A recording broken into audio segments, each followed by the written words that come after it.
6 o'clock, I will call the City of Allegan City Council meeting to order for March 23rd, 2026. Could I please have roll call? Councilmember Clark. Councilmember Westover. Councilmember Walker. Here. Councilmember Canales. Here. Councilmember Hooker. Here. Mayor Pro Tem Hands. Present. Mayor Perigo. Here. You have a quorum. Thank you. I'll make a motion to excuse Councilmember Westover. Thank you. Could I get a support? Support. It's been moved and supported. All those in favor say aye. Aye. Opposed? Motion passes. Agenda item number 3 is Pledge of Allegiance. If you are able, please stand.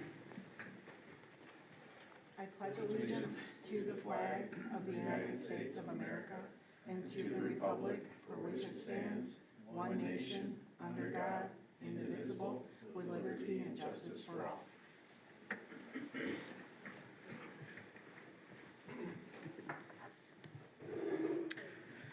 Agenda item 4A is approval of the regular council meeting agenda for March 23rd, 2026. I do not know of.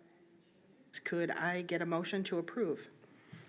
Make a motion to approve the agenda. Support. It's been moved and supported.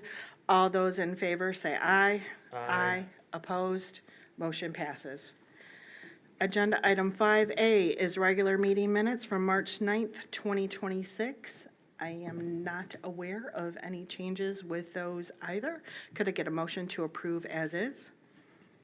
I'll make a motion to approve as is. Thank you. Support. It's been moved and supported. All those in favor say aye. Aye. Opposed? Motion passes. All right, we will move down to the next agenda item, which is number 9, and that is public comment and public comment for items not on the agenda. If you have any public comment, please approach the podium, state your name and address, and we do limit those to 3 minutes just for the sake of time.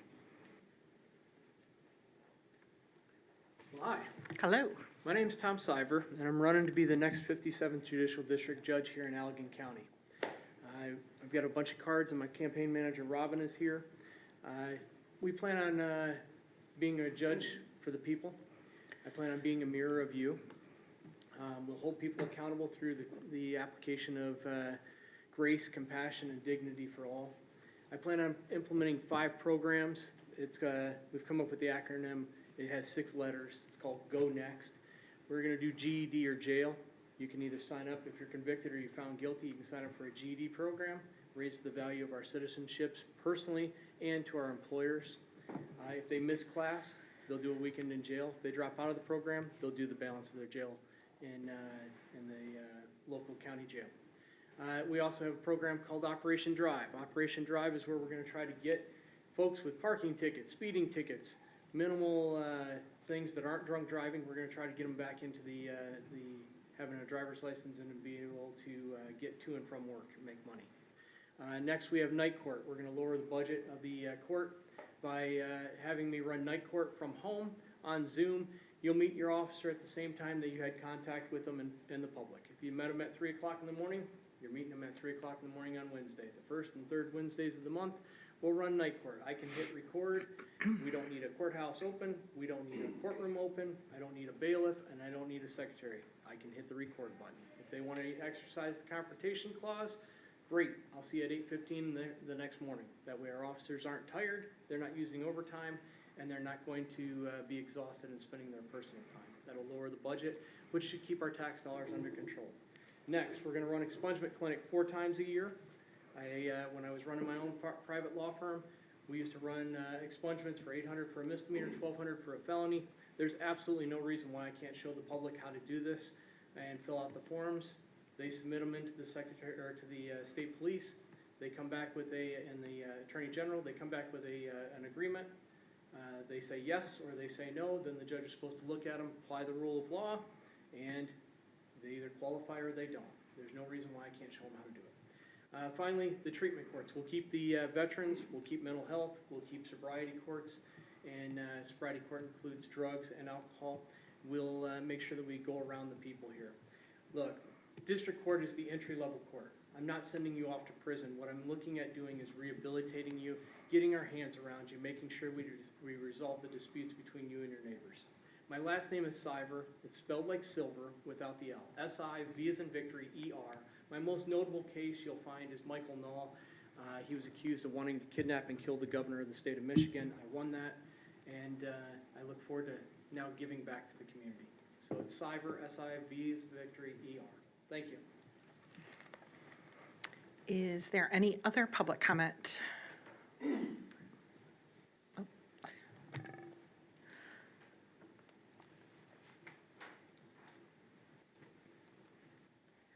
Hello, City Council. My name is Erin Dye. I live at 316 Cutler Street. Can you hear me okay right now? Yes. Okay, great.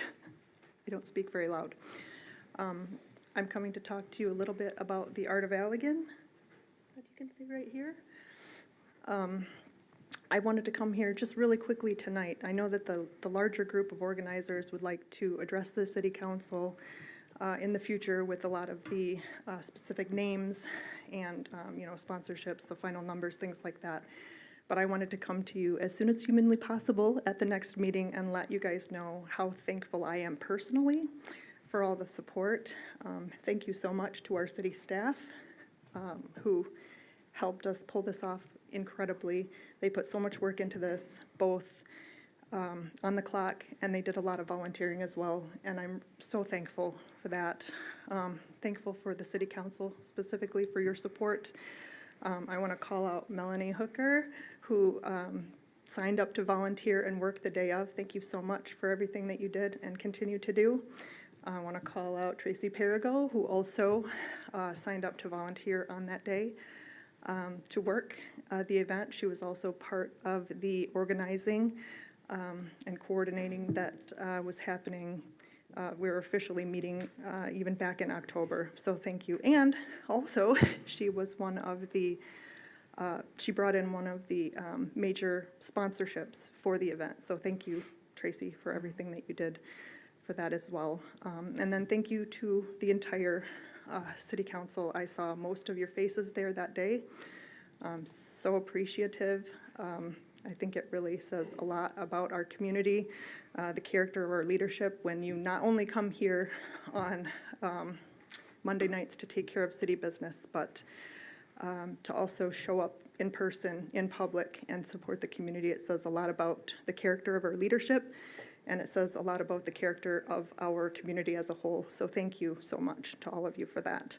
I have to say thank you to someone named Paulette Carr, who's actually here tonight in the audience. None of this would have been possible without her. This benefit for the Griswold Auditorium. Lastly, I don't know if you are aware, but I'd like to share with you, if you're not, that this fundraiser did meet and exceed the $10,000 goal that we set for it, and I can't tell you, I'm just over the moon that this was able to happen. I want to say thank you to everyone in the community that supported the arts, that supported the Griswold Auditorium, that supported the community, all of our downtown businesses. So really, from the bottom of my heart, personally, thank you so much. All right, and I think we have another public comment. Yes. My name is Carl Hudspeth. I live at 343 Cutler Street. And I've come here today because I need some help, and I've talked to some of you before by email. I love the house that I live in, 170-year-old house. And I've had neighbors, 3 minutes, I get right to the point, that burn garbage. Got a neighbor right next to me now. I've lived here for 5 years. They don't have any front steps. And it's been that way for 5 years. Now, I don't know if that's a city ordinance, but I believe that would be a safety issue. Their fence is in disrepair. I mean, this is something that I have to look at every day. And I don't mind paying taxes. I don't mind paying higher taxes. I'm not one of those people that are complaining. I like living in Allegan. I think it's great. I used to live in Flint. This is a whole lot better.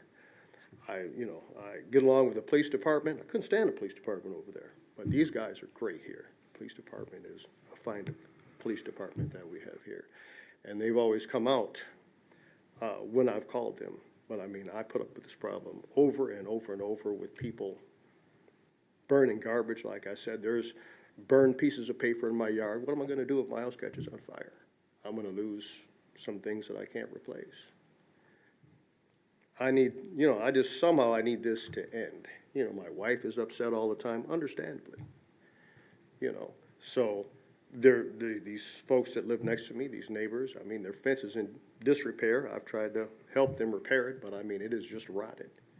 And I have to look at it every day. It's just laying right on the ground now, and they'll leave it right there. I'm working on my house. I'm getting all new windows put in a couple of weeks. I've upgraded the service. I've done a whole bunch of things, and I can't go out and sit on my deck that I almost have completed, because I don't want to look at this blight. And I don't know what I'm going to have to do to get through to somebody, to have somebody do something about these problems. And, maybe people can't afford steps, maybe they can't afford to fix fences, I don't know. But there has to be a solution. I don't want to sit around and look at this. I want to be able to enjoy my house. I enjoy it on the inside. It's fabulous. I love it. But I can't go outside and sit around because it's just, all around me are people that just don't take care of their properties. And I just need some help. So, look at that, I have 10 seconds left. Can you spell your last name for me? Sorry, I didn't get it. Yes, it is HUDSPETH. Okay, thank you. Thank you.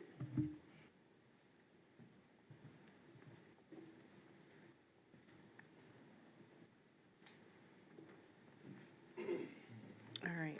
Is there any other public comment? I am seeing none. And Joel, you have the address down. I know we don't usually do back and forth, but is that something we can look into of complaints and things? Yeah, so if you want to have a conversation, we can have a conversation now. But if you want to wait, we can wait. I'll just give an update to council. We Okay. did go out and cite the neighbor to the rear last year, and I apologize, I haven't heard a complaint since then till tonight about that, but it's good to hear. I'll check with our police department since they're their first line of what I'm called, first line of offense, or first line of defense when we're doing code enforcement, and see what Jay and his crew has run into. You need access to your front, or you need access to your house. The house next to it has access. The steps on the front, there's a building code that we could probably enforce, where they might have to put a railing up across the front door for safety. If it's more than 30 inches, I think is the rule. But we have quite a few historic homes that do not have railings on their front porch. So if that's something that council wants us to start enforcing, across the board, that's something we can discuss, and enforce across the board. And council, I've had this conversation with you before about code enforcement, chipping paint, peeling paint. If you're ready to roll up the sleeves and start enforcing chipping paint and peeling paint, we have the rules on the book to do that. But that's a direction council has to give staff to begin that. The first fine, as you guys know, is $50. The second one's $150. The third and subsequent fines are $300, and they're charged per day. Okay. All right, thanks, Joel. I don't think I saw any other further public comment. Just want to make sure one more time before I move on. All right, seeing none. I will move down to the next agenda item, which is 11A1, and it is a review of the March 2026 Downtown Development Authority meeting minutes. And I will take that one. The highlights with the DDA was talking about the Phase 2 Downtown Improvement Project, just updating DDA on that, which council has all seen. Had another snow removal discussion, which council has talked about as well, of let's think ahead now that winter's behind us, thinking for next year and covering those costs, what that looks like. And DDA, it's on them to also bring some suggestions back to the DDA meeting, and then for I let them know that council is kind of looking for them. What are their suggestions that they have? And Parker did send out a survey, though, to business owners, building owners in the downtown on snow removal, what they find valuable, as well as the refuse and recycling program. And then the third item that was of significance was the budget, and with the focus on signage. Did I miss anything? You covered it well. Okay, all right. Any questions? 11A2 is a review of the March 2026 Public Spaces Commission meeting minutes, and it looks like Assistant Johnson. Yes, very briefly, we talked about the Allegan Youth Baseball request, updated the Public Spaces Commission board on that, which you guys will be receiving an update on that tonight. And we've got some members of the board here as well in attendance. We also heard from the Friends of Oakwood Cemetery, of which Peter Savage sits on that group as well as our board, so he likes to give updates each month. The Wreaths Across America ceremony that was held for the first time back in December will be returning this coming year. It was a really well-attended event and did a lot of good work out there, so we're pleased to have that come back. We also shared with the board that for Arbor Day, we will be planting an elm tree at Hanson Park. If you recall, I think it was earlier this year, we had a tree fall down at Hanson Park, so this elm will be planted in its place, and it will be dedicated as a Liberty tree this year to celebrate the America 250. And then lastly, we just gave them an update on the downtown improvement project, that phase 2 of that work, and just keeping them abreast of everything that's going on with that. So. Is there any sort of plaque that's gonna be put on the tree? Yeah. Okay. We don't have it designed yet, but we plan to have some sort of dedication plaque to go along with it, so that future generations will know. Yeah. Yeah. Do you have a time set yet? Because I wanted to put it on my calendar. 10 a.m. 10 a.m., thank you. Yep. All right, any other questions from council?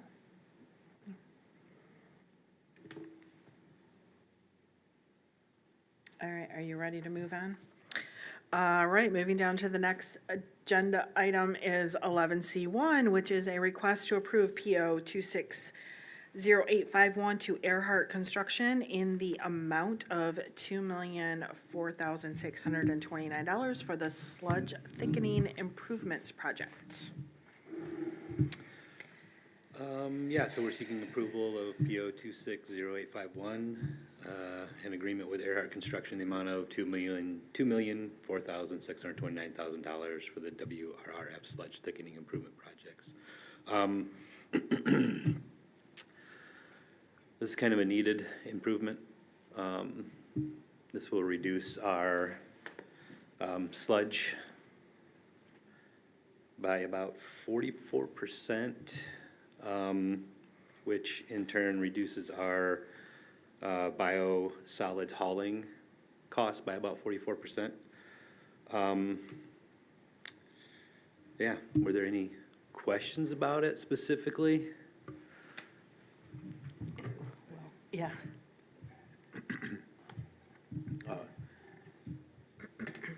First off, Zach, it says that the project includes new water mains, new sewer mains, new service connections, and new roads. Can we get more detail on that? Oh, that's, What page are you reading that on, Councilmember Walker? Page Yep. 13. that should not be on there.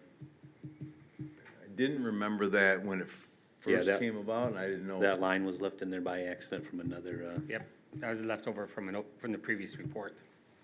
Okay, all right, so not related to this project no, I at all? apologize for that one. Okay, No roads, no new mains, no, it's just, just the sludge thickening. gotcha. All There right, will be good. slight, probably asphalt work around the new building when it goes in. Yeah, there's a cut that has to, we Yeah. have to drop a line in, so. The only other thing, Joel, with your update and the state requirements, Yes. are there circumstances if we said to the haulers coming in with industrial waste, if we're out of, if the ratio of storage, doesn't fit, then is that something, I know it's a loss of revenue, but do we hold off? What happens if we were We have say? to send them elsewhere. We can't take it. Right. So, yeah, lost revenue.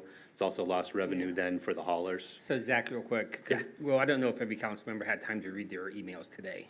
So very quickly, there was 2 council members that requested information on the return of investment on this structure. And as you can see on the slide, we are, the slides are also in front of you, so you don't have to, just give me a heads up. This project is going to reduce our city expenditure for our biosolids hauling and disposal a little more than $250,000 a year.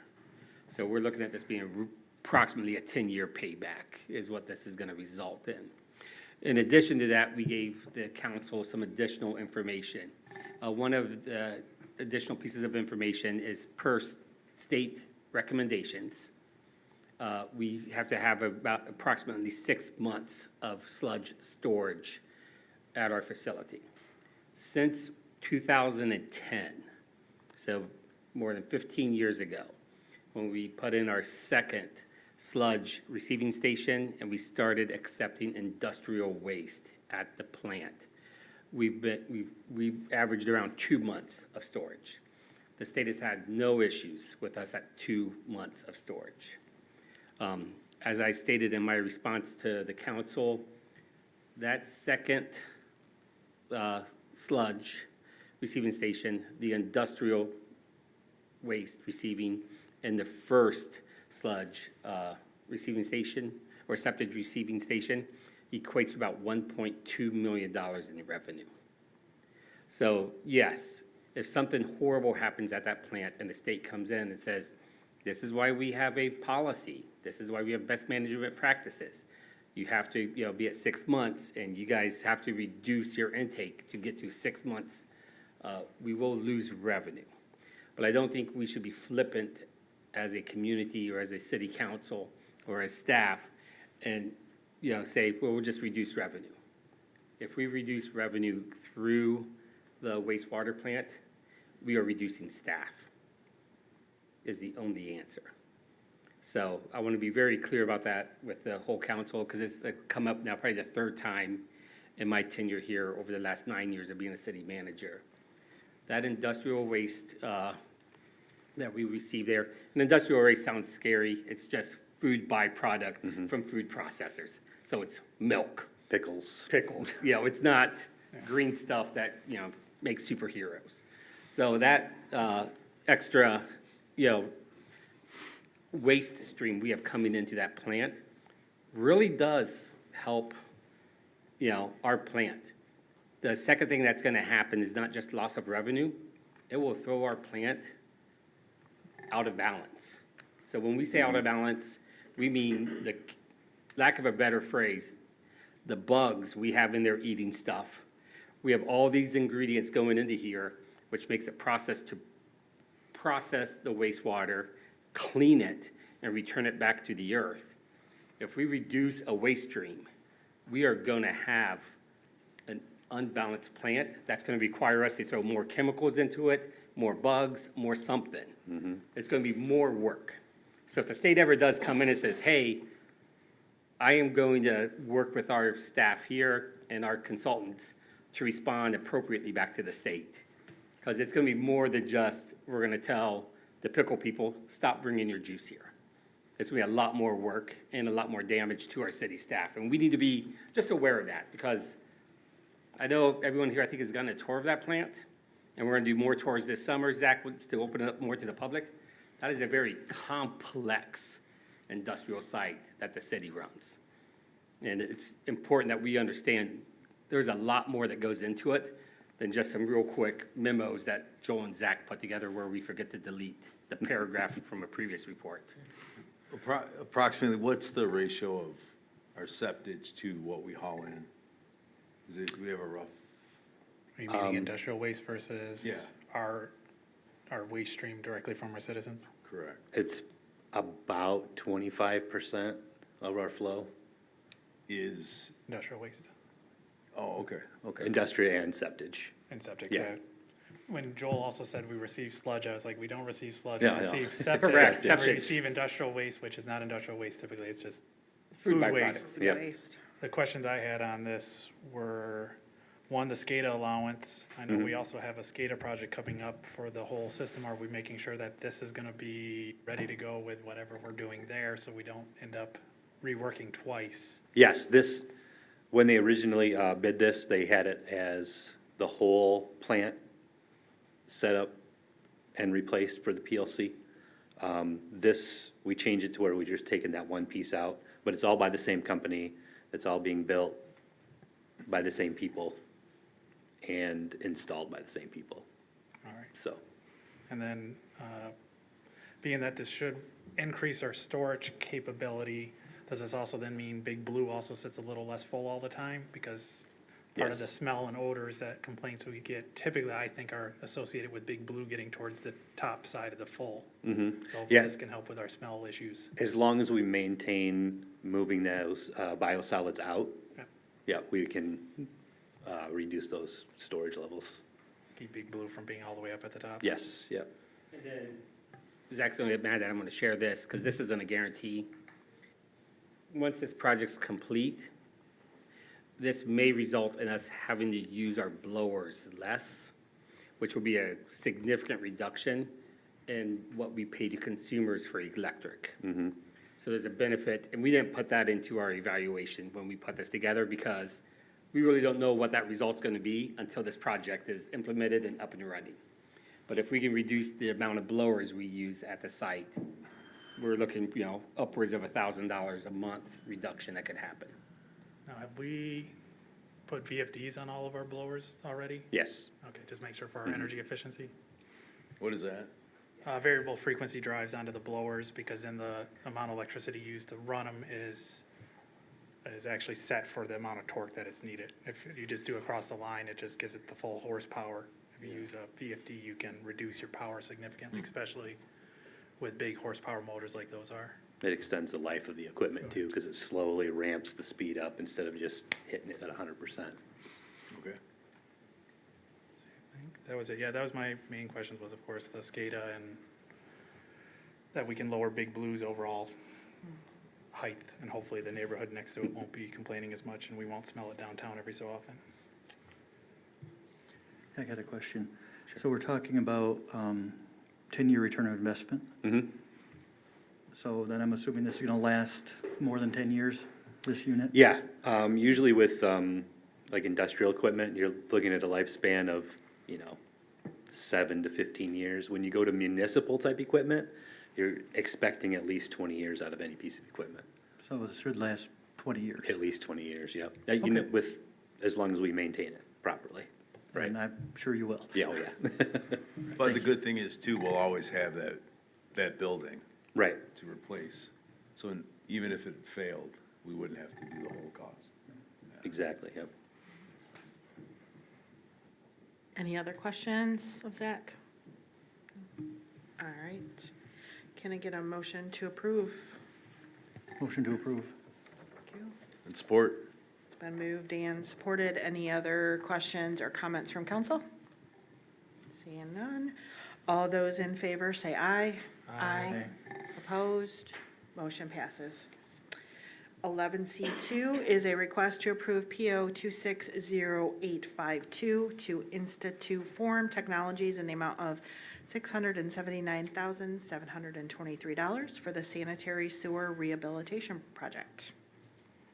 Right, this was the lowest bidder. This is what they do. Sewer lining extends the life of the the sewer mains by about 50 years. So these have all been cameraed and looked at and inspected and ensured that we can line them, and they didn't need replacement. Is there any questions? The only one I would have is, Zach, what Yeah. would be the typical cost for actually just replacing these lines compared to lining them? Oh, boy. Like, how So, many miles is that, and what's it per mile typically? so I'm just thinking, yeah, what's the Yeah. cost savings of lining versus rehab? it's largely variable. So when you look at like the Rossman Park area there, Yep. those sewer mains are very deep, like 30 feet deep. That's not an easy replacement. That severely increases the cost of those mains. So it could be anywhere from 6 million to 16 million. We don't really know. But this is definitely a fraction of that cost, because the way sewer lining works is you go into a manhole, and they shoot like a piece of plastic pipe down, and then they fix it off at each end. And then it's just lined with and then it's hardened. So it's basically a new pipe on the inside. It's reinforced sock with the resin and pregnant, and then blow up the inside. But, yeah, I just wanted the public to kind of understand also how much of a cost savings, and us to know how much of cost savings this is compared to us just going, wait till it's so bad that we have to just rebuild it. Yes, yeah, you're talking about millions compared to this was $679,000, so. The three vendors, are they doing all the same process? Yes. I don't understand the range when it's on their itemized list on page 41. It compares all three vendors together with the engineering estimate. It varies wildly. Like the middle Visu Sewer. They're at $1 a foot on heavy cleaning, and that's a third of the cost of the other two. But then waste recovery, $24,000 for a manhole, which it can't be the cover. What is it? The whole what? Yeah, it's installing a new manhole. Yep. So what is involved in that? Digging a giant hole and then dropping the precast manhole in there, Okay. and then connecting the pipes back up. All right. Guys, it doesn't make a lot of sense. Two of them were close together on that. Waste recovery is way out of the ballpark. Yep. So are they really quoting the same things? They are, but we've seen in this construction season that there's just a huge variation between the low bidder and the high bidder.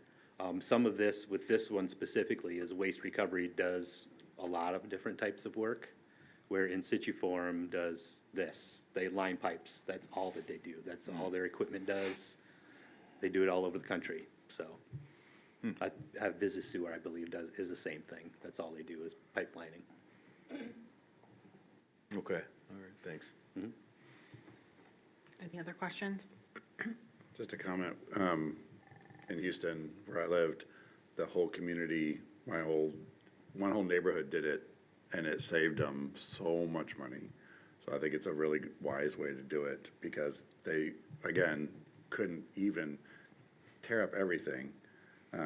But once they lined it, it was beautiful and it was amazing. So, I don't know, I like the idea myself. And what, the life is 50 years? or- Yeah. It's about 50 years, yeah. Okay. Oh, yeah, it says right there. Anything else? No.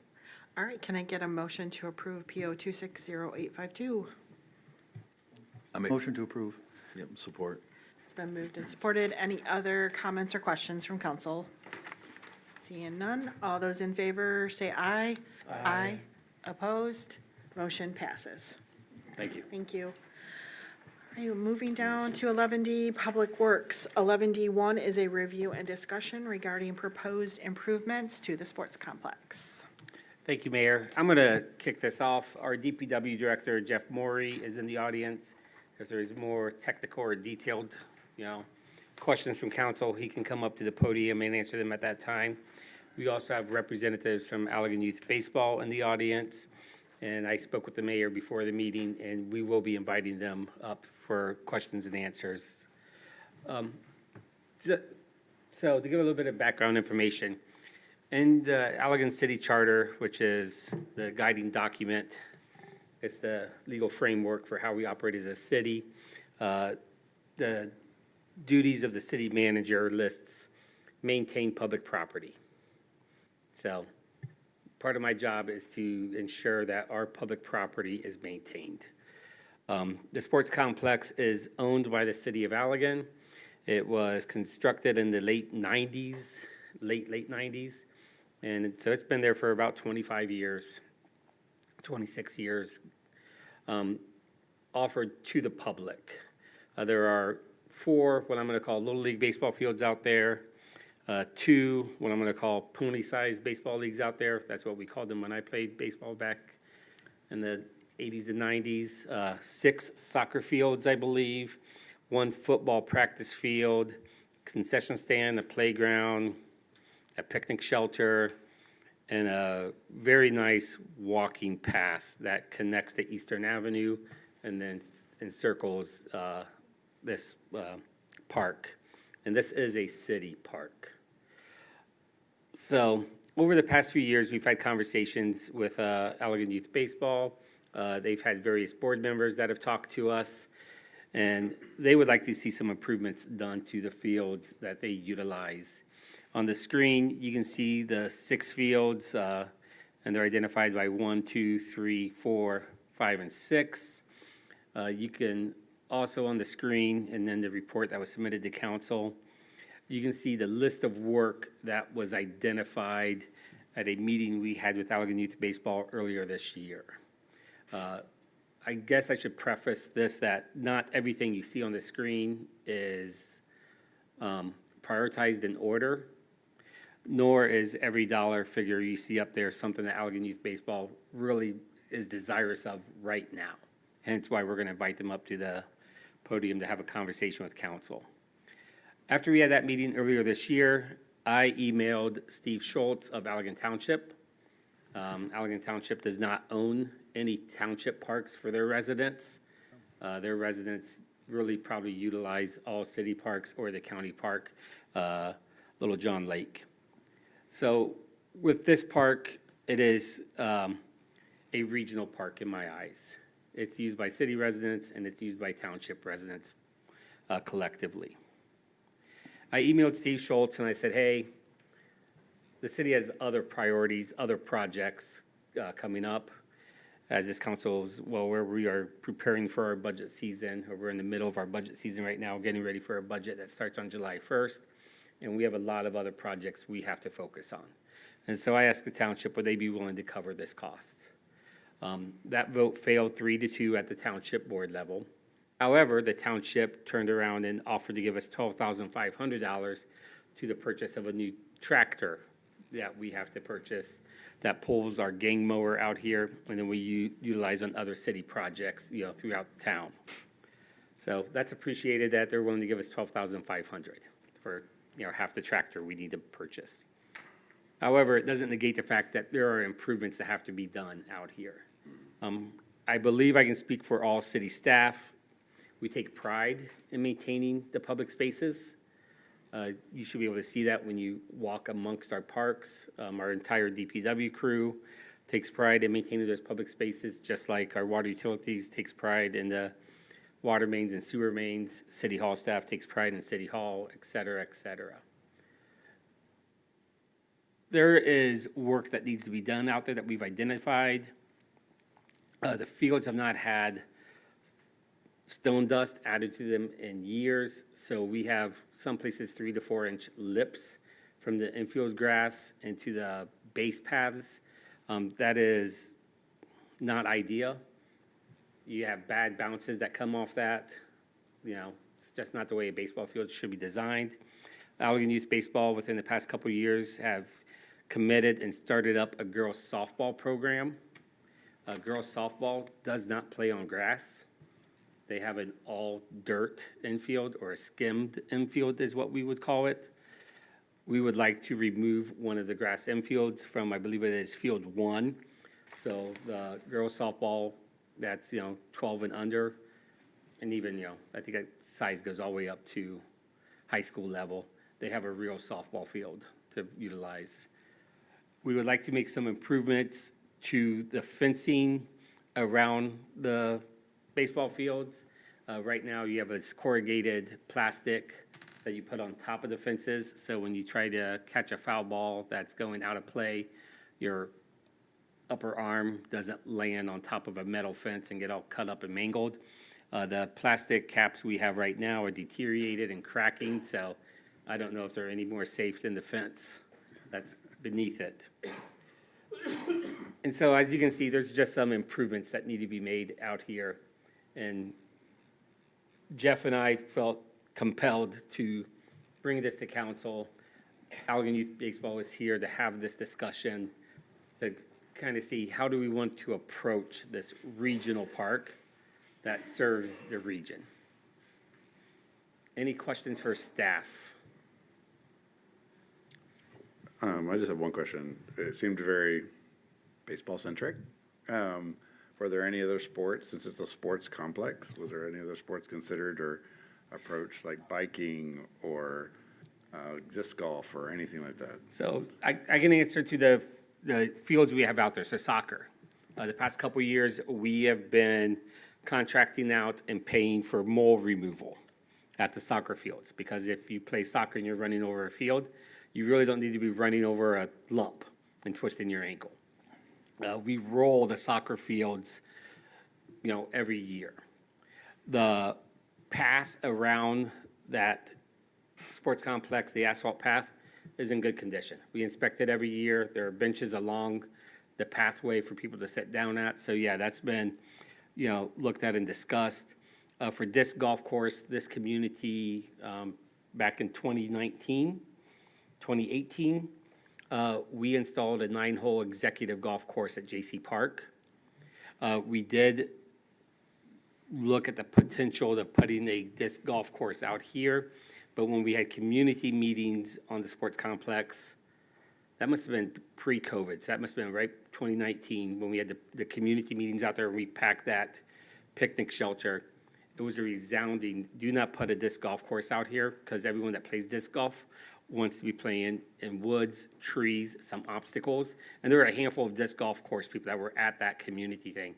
And they say, we have another area for a disc golf course, and recently that's been opened up at the Little John Lake.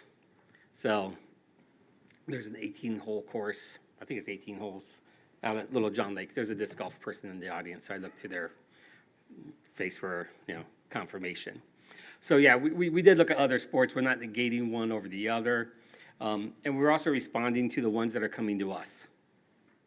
And it's Allegan Youth Baseball that utilizes those fields, and they're coming to us, saying, hey, can we do something here?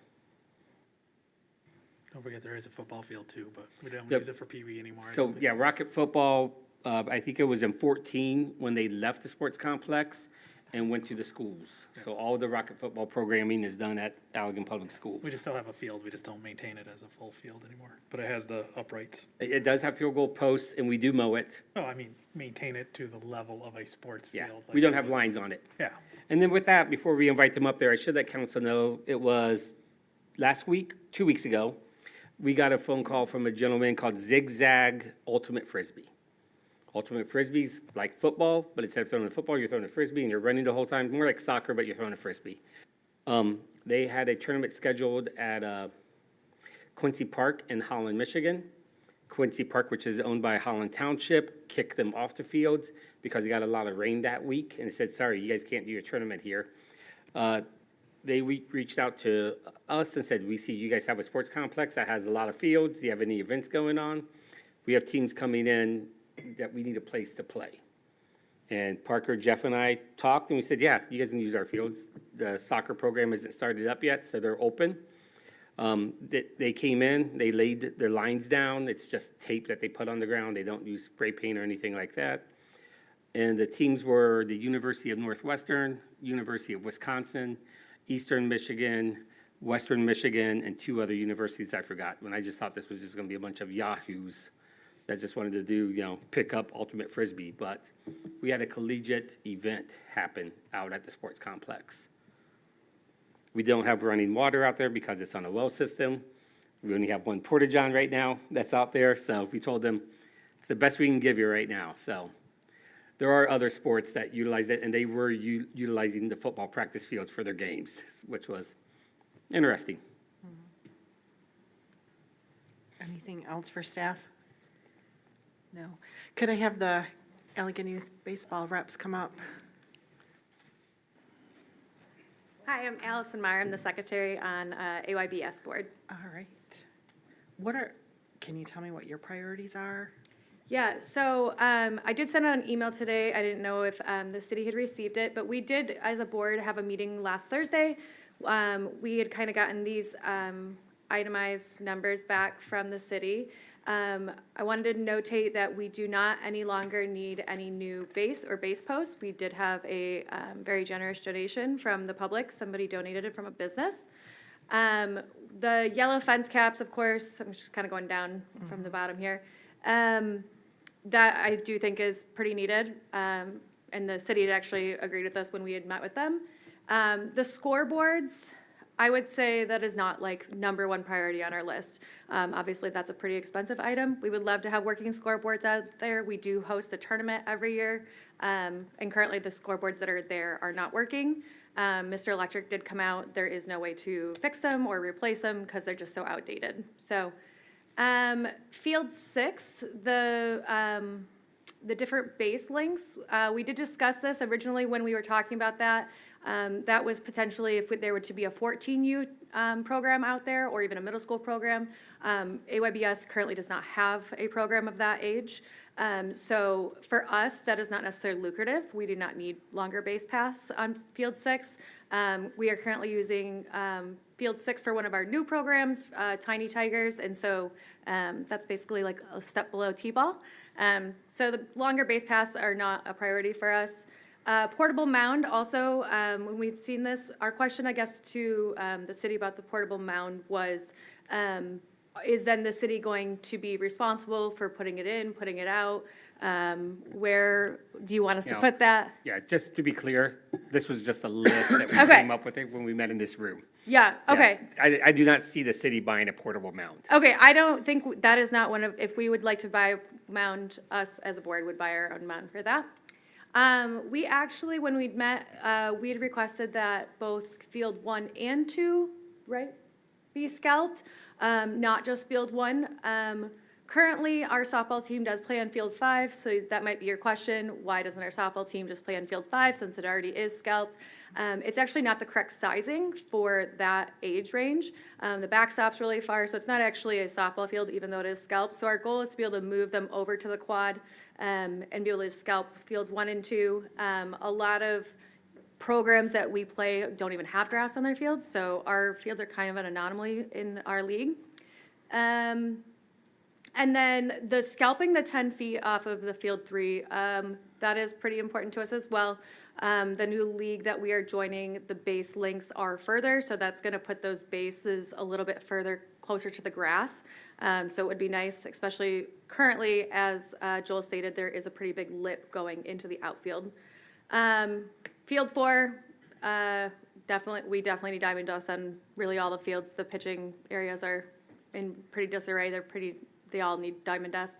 And then electrical services to the pitcher mounds, we currently kind of been running on a hazard. We run electrical from the dugout area across the third base line to the pitching mound to be able to run our pitching machines. So we would love to be able to run like a conduit under the field line there and then be able to plug in right at the pitching mound versus having a rug covering a electrical cord. Thank you. Yeah. Does Any anybody questions? else have anything? How does that work with the electrical right there? Isn't there something to trip on also, or is it? It would be more like seated underneath, like kind of think about like a flip cap. So yes, there will be something out there, but it's going to be like right below grass level. and then flip up, be able to plug in your pitching machine. Obviously, somebody's not out there running around on the center of the pitching mound besides the person feeding the ball and the pitcher. Versus right now, anybody who's on third base running to home has to run over the rug that we place over the electrical cord. Have we looked at the electrical to the scoreboard? Have any of our staff looked at it? Jeff, come to the podium, please. Come join me. This is recorded live, so we need the audio visual to work. Yeah, we have also, Todd Heckman's been out there with myself to see if we could fix the scoreboards. And it, like Allison said, obsolete. Transformers, capacitors, the bulbs actually in it. They don't even make the bulbs anymore. Yeah. Speaking of that, have you considered a virtual scoreboard where you just have a QR code and they just pull it up on their phone and somebody's just putting in the scores and everybody can look at it on their phones? Yep, so I guess when it comes to that, the subscriptions for yearly subscription to be able to utilize a scoring system like that is rather expensive. So as a board, and even as the city or the council, I do feel like the scoreboards long-term are a better price and investment because it is very expensive yearly to have a program like that for all families and teams to use. I just know there's quite a few out in the world that are out there from all my kids in sporting events that they use all different ones. but Yeah, yep. didn't And know we if have, there's that was anything- something we have looked into prior to asking about the scoreboards. That's why I was wondering if you look into it, because, yeah, that's, nowadays, people just pull out the phone and scan the QR code and just go, okay, what's the score? Yep. Rather than having to replace a $16,000 scoreboard. No, that's all. And I want to make mention that is for the entire quad, the Yeah. scoreboards, not just one scoreboard.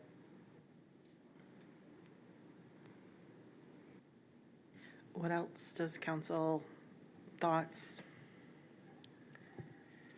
share? Carl?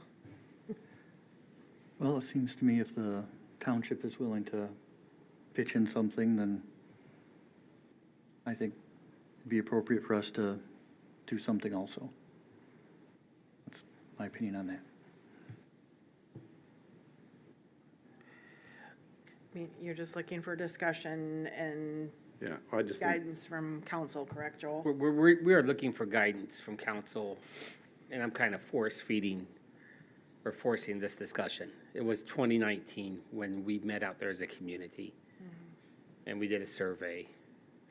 And it more or less was, someone has to figure something out. At that time, I was directed by the council to work with the schools to see if we can copy what South Haven's community did, where the city of South Haven Public Schools, and Casco Township formed a recreation authority to figure out how to manage this. Or look at what Zeeland and that community has done, where it's Zeeland City, Zeeland Township, Zeeland Public Schools, and they came together. It's fallen on deaf ears. Yeah, the school is I not mean, with the interested. schools and with the township. It is 12.5, and that's appreciative. But that's, It's for a tractor. yeah, and this was 39,500. The list that we just heard for the priorities gets us down to 29,000. We have a lot of needs as a city, as you guys all know. So I have a question, not knowing this, how the youth baseball is a nonprofit. Okay, this is like, I'm just thinking outside the box. If they were the owners of that property, would they have more grants or funding they could get on their own than what the city can? I'm Not more, I don't Okay. believe. They would have access to the same state grants that we have access to typically, but not more. So for the ones that need a park plan, which is what the county just had to go through to get access to If some you're, of their if you're going grants. for the trust funds, you do have to be part of a community that has a park plan, which we do have. So that piggyback off of ours. I'm being it's sort of embarrassing to say, but I haven't been out to a game. Do they have concession stands out there? And who runs those and who benefits from the sales of those? Yep, so we do have a concession stand out there. It's purely run by parent volunteers of Okay. athletes from the program. And the profit from that basically covers our umps for the season. Okay. So that's kind of like a wash for us, so it's not like we're like profiting major out of our Right. concessions and it's just bankrolling. So, but it does go back into the program to pay for our umpires for the season. Okay, thank you. Yep. Sure. Sorry. Go ahead. Well, we brought up last year, I believe it was, making almost like the fire district, making a sports complex district. It seems to me like it's time to either get that out there again and try to get participation, or, You're talking about a millage? no, No? Okay. no. Just representation from all surrounding districts, and maybe a governing body or something that would take a little bit more responsibility. So that's what a recreational authority would be, and it fell on deaf ears when the city was pushing it. The fire district is a very good example, because that's an example of two communities working together. We haven't been able to find that sweet spot with this type of programming. How much is the youth baseball willing to contribute? We will not hold it to you. I mean, do we have money in our budget to pay for some of this? Yes. Could I'm not the treasurer, so I'm not going to speak to our financial state, but we could contribute money to some of the stuff. So, and then I want to be very clear with council on that second page of that report, actually at the bottom of the first page of the report, and then reiterate again on the second page. You know, it is my recommendation, after conversing with Jeff Morey and talking a little bit with the finance director, we are in a position where we could contribute $12,500. And that's why, even though tonight it's requested that you review and discuss, in the body of the report, it does identify where the city is for this fiscal year. As I've mentioned since last spring, for those that have been following budget discussions since last spring, we are going to have to find a way to extremely tighten our belt. Zach, the water utilities, touched on two big projects that are needed. As council knows, over the past few meetings, you have approved, infrastructure projects in our neighborhoods where they have infrastructure that's 80, 90 years old.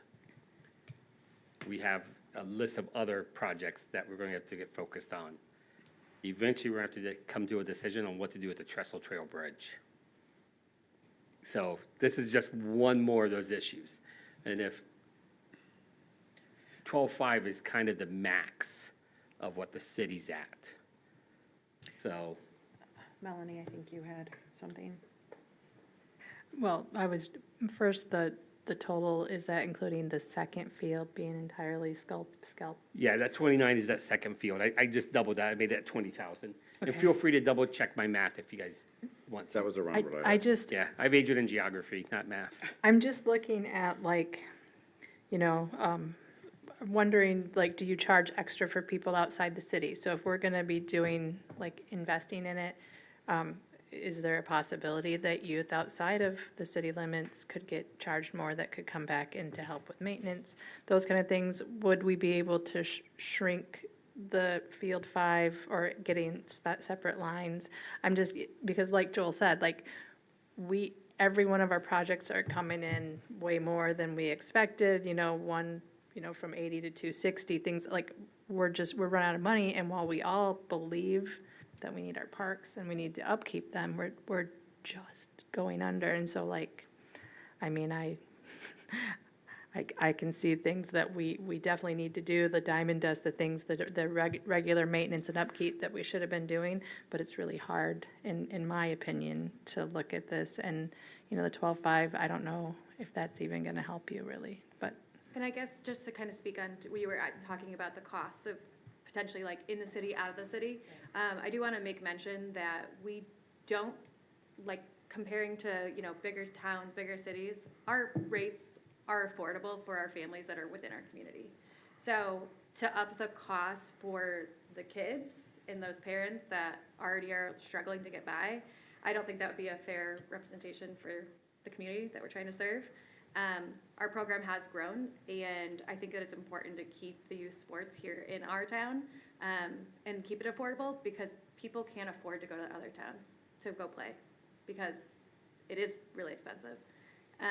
That being said, I would say the majority of all athletes are within our school system. I don't think we have any that are outside. So, just, keeping it that way too is, we are staying within the community.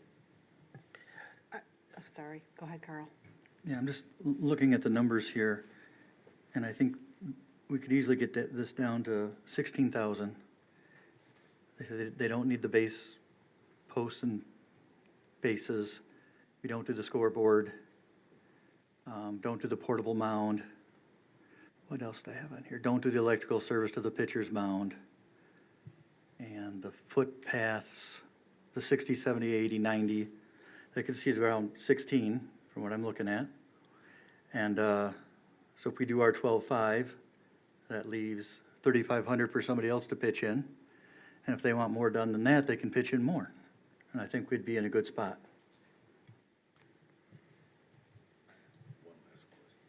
Go ahead, I got something too. As far as softball diamonds, what else is available at the high school, middle school? What else is in the general area? Meet Heather, our president. Hi. Okay, I'm not gonna pass out. For the high school, they only have the varsity field. We have a rough practice field right across from the bus garage, but that's all they have for softball fields. And that's not really a softball field, they just kind of let us practice at it. That's all it is. And that's where our middle school program is now. We've actually grown our softball here and our softball in the middle school, so we're growing it through the community. Okay, thank you. God, I may pass out. Don't pass out. All right, thank you. My question is to staff. The sports complex as a whole has nothing to do with youth baseball. So if you want to sit down, sorry, Okay. Allison, I won't make you stand there, but Jeff, I'm going to make you stand there. Since my time on council, it has continuously been a subject that we keep coming up with. It's not even in the city limits. I have been told the history of it. I understand it was a grassroots organization that, developed a sports complex. And that was great, and a lot of people came out and pulled this together, but there was no plans on how to keep funding it for year after year after year. And so at what point do we need to look at this of, the fields are out there for the community, but is it time for the city to say, hey, we're giving this back to, I don't know who it goes back to. So I don't know if that is, I'm like looking at the rest of the council of this. you said that was a question for staff, right? Yes, I'm just like, And you're looking at council. does everybody think I am like nuts saying this, but, No, Okay. you're not. I think probably if we wanted to go down the path of it being back into a recreation or a multiple government units trying to all feed into it, I think then we would have to start doing some actual direct communication with those other government units, to have a couple of our board members meet with a couple of theirs, under the 2 or 3, just to say, hey, this is what we're looking at, as well as the city managers and us to actually come together and discuss that type of thing. what happens though if the city says, we can't maintain this anymore? We So- don't have the funds. What happens then? I'm thinking worst case And I scenario. appreciate council members trying to get creative, think outside the box. This is a city park. This is a city park listed in our master plan. We would be very hard pressed to sell this outright without a vote of the people of the city of Allegan. Your city charter, for those of you that were around when we were looking at the hotel on Mayhem Park. And so while some department heads this morning and the city manager was like, yeah, we could probably just sell this. It was this evening when a resident said, you can't sell a city park without a vote. So we can't, we'll have to talk to our lawyer, our attorney. And then I'll go back to fire district, recreation authority. We've tried that. And again, it seems like the city is the only person on the dance floor that says, hey, let's dance. We don't see anybody else running out to say, let's dance. If it's a $3,500 gap, is Allegan Public Schools willing to give that $3,500? Is Valley Township, Trowbridge Township, Watson Township? You probably have people from Otsego Township. Well, at least you have a couple on your roster that says Otsego, because I saw the roster last year. Because part of the contract is they have to give us the roster every year of all their players, so we can calculate the invoice. We send them at $15 per kid. So they do pay the city, a fee to utilize this. Same with youth soccer that's out there. If that's a conversation that we really want to elevate again, staff is able to elevate that conversation. We're able to host community meetings. Sometimes I'm pretty good at getting the whole community up in arms over an issue and getting them at City Hall. We can do this But I again. think we do, because people need to understand this is a park, and we are obligated as a city to maintain it. And when the city can't maintain it, it looks bad on the city, yet this is bigger than the city. This is other municipality, other townships, they need to chip in on it. I mean, it's not even in the city limits. I don't even know, I mean, that's just, it's so bizarre to me how we've gotten here with this. It is bizarre. Yeah, I'm thankful for it, but it's like, ugh. And, well, and it's a different type of park in that, like, you go to J.C. Park, you guys are primarily, like mowing and cleaning up, whereas this is a large ask. But my mind is going to, I'm an Otsego Plainville girl, so like, do you know, like Memorial Park, who does that there? Do you guys know? Do you know by chance? And then, like, I know in Plainville for the soccer fields on 8th Street, we had to, as parents, upkeep it. Like, so it's there, it's for us to use, but we had to mow it, we had to line it, we had to do things like that. So I'm thinking, like, we're gonna need help from the community to upkeep, like, the sports part, because it's very expensive, like, these mounds, like, I love baseball, I coached for years, but I never realized how expensive the upkeep was, so that's why I'm wondering, like, Memorial Park and Otsego, who pays for that? Because I know, like, as a coach, we had our own equipment, there was like I was gonna say, because there was like a thing, and we had to get special keys from whoever to like get the bases and stuff. Yeah, so currently, we do have a pretty decent parent support and coach support that we do a lot of the maintaining that we are allowed to. Now, there's certain stuff that we are not allowed to do because it is city-owned. That being said, that's not to say that we couldn't take on additional ownership of helping maintain the fields, but there's gonna have to be some. Case in point, I found out today that our city DPW hangs the batting cage nets at the sports complex. And I about flipped my lid at Jeff because, and it makes people mad, but when my family lived in Holland, and I was on the board of directors for Holland Little League, every spring, it was like the third Saturday in March, was cleanup day.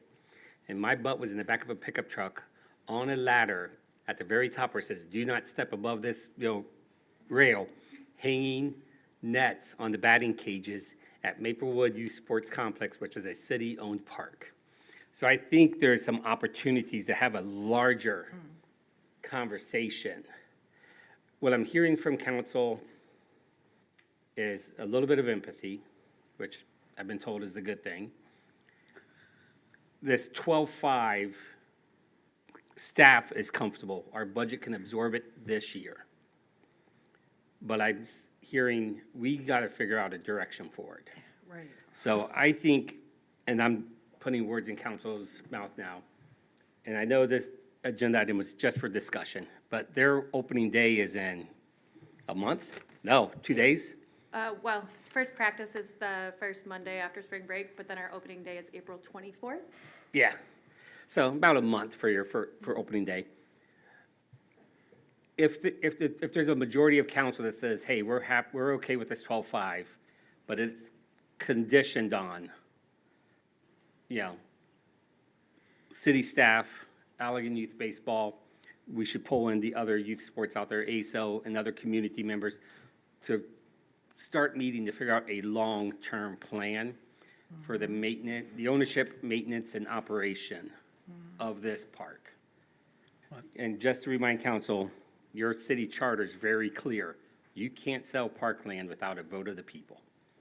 I don't want us to get ahead of that, ahead of that cart like I did in the past. Because, yeah, I've had some community members ask me about that. So I think it's good that this is being said. Probably doesn't say anything about leasing it, but, okay. Yes.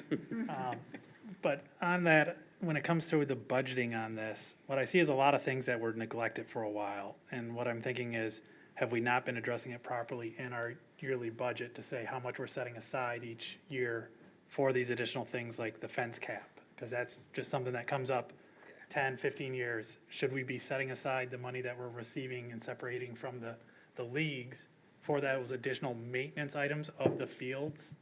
Yeah, so Tracy, Much coming in from the league play, you know, Tracy might be able to answer this quicker than I can, but the average youth fee we get is less than 5,000. Less than 3,000. per year. Per year. That's what I'm saying, is if we're taking that per year, these are all items like redressing and diamond dust and things like this, big right now, because they kind of built up over time. That's what I'm saying, is we built up this problem over time, and if we're looking for long-term, we gotta look at The what mole, money we're bringing in and how we're saying we're using it. I understand there's the overall sports complex money that it costs to just maintain it in general. But as far as like the field maintenance, I wouldn't mind us saying some of the money that we're getting in from the youth sports team, we can put it towards those type of long-term that we can see down the road, that diamond dusting has to be done every so often. We know it's about this much. And put it into our CIP and take in account some of that, so that then we're looking at it as a whole. Regular maintenance instead of a big project. Well, yeah, because it would be our capital improvement plan and our just, so just very quickly, it's less than 3,000. And we can have that conversation as a larger community. yeah. We have a staff person that mows, which is regular maintenance. Mowing is regular maintenance. If you don't believe it, go on Business 31 in Muskegon Heights, just north of Mona Lake, where they had to stop maintaining their city park because they were strapped for cash. And now it's weeds where there used to be ball fields. We are paying regular maintenance every 2 weeks to our employee. The new tractor we have to buy, because we have to buy a non-4x4 tractor, because a 4x4 tractor has too much torque or power or whatever, and when you turn, you're gonna rip up all the grass. That's a $24,000 purchase. This will be the second one that we've purchased in my time here. The gang mower costs approximately how much? 20? Yeah, so those are two pieces of equipment that are used out there about 2.5 to 3 days. The other 2.5, 3 days, they're at the airport property right next door. Small maintenance, sprinkler head fixing. Do that every year, fix the sprinkler heads. There's not enough income coming in for a capital improvement. So we got that discussion about, do we take the player fees and put it to a separate thing to just build up? Just know, then the general fund is gonna get squeezed elsewhere. It's like a balloon. You squeeze one in, it's gonna expand on the other. Oh, money's fungible. But it's a matter of that, when we're looking at our priorities and looking at it to say, okay, we're getting in this fee, what is this fee for? The fee really is to try to maintain some of the fields for their play. So that's why I said, can we set it aside for those type of things? We understand the overall, I understand the overall mowing and cost of running the places is very high. It's just what it is. That's why I've looked at other alternatives for mowing, such as robotic mowers, to try to speed it up, to try to lower our overall cost, all those type of things over the years I've brought to attention of Joel and others to say, let's look for any ways we can try to save cost. We've even, we stopped mowing out past like field 5 and 4 out in there isn't mowed anymore.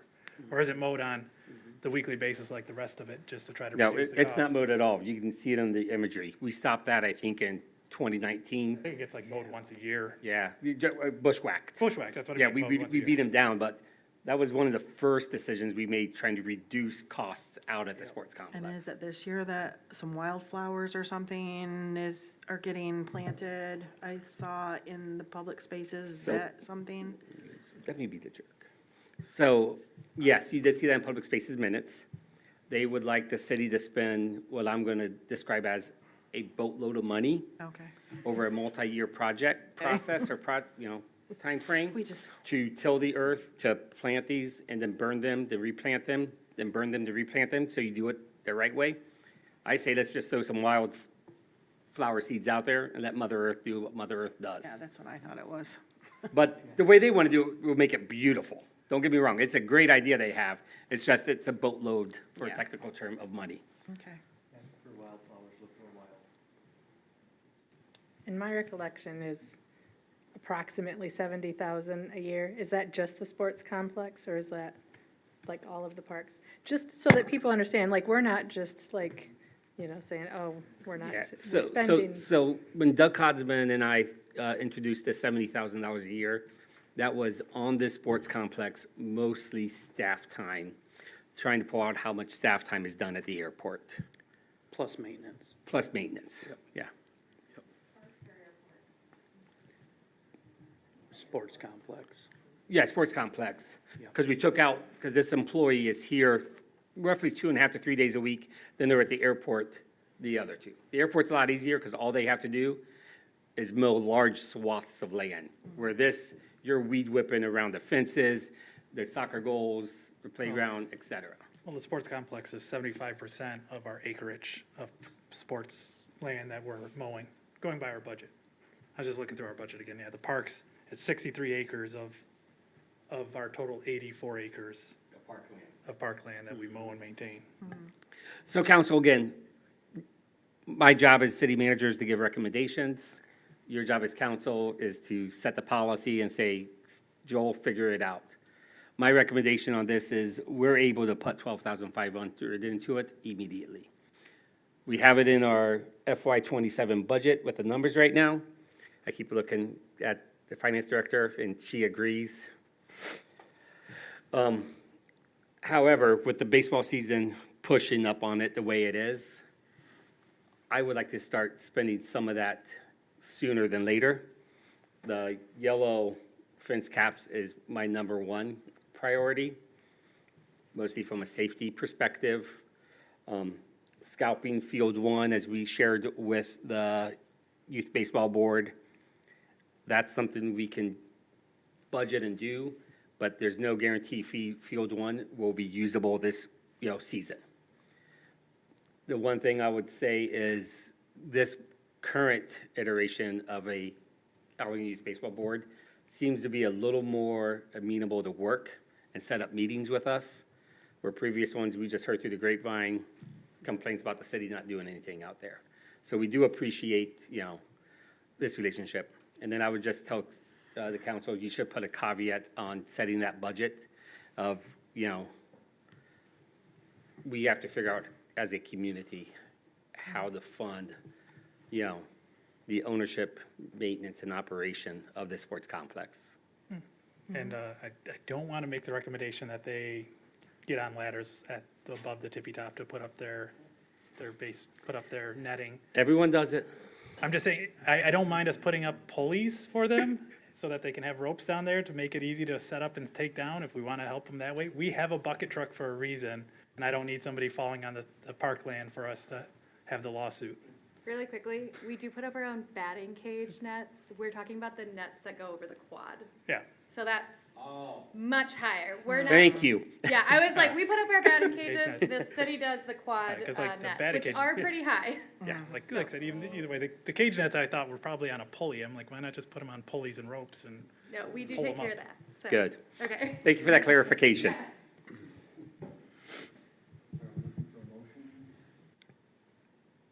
I would encourage council, if you're comfortable, and you are the council, to, move as you guys see fit. It's my recommendation, as we had this discussion, but you put that caveat in your motion. So it isn't expected this is an ongoing thing, or we're just gonna forget about it till next year. Right. Because we can't forget about this No. every year. Carl, are you making a oh, who's gonna do it with it? What is that supposed to be? Motion to Yeah, I would make the motion to approve a budget for $12,500 to this year's budget and direct staff to work with Allegan Youth Baseball to utilize that money to the best of our ability. You do not need to be involved with picking the projects. And direct staff to begin a process to engage the larger community on how to maintain, operate, and own the sports complex. Yes. And this would be a budget adjustment. Budget adjustment for this year, so we can get going on this. Yep.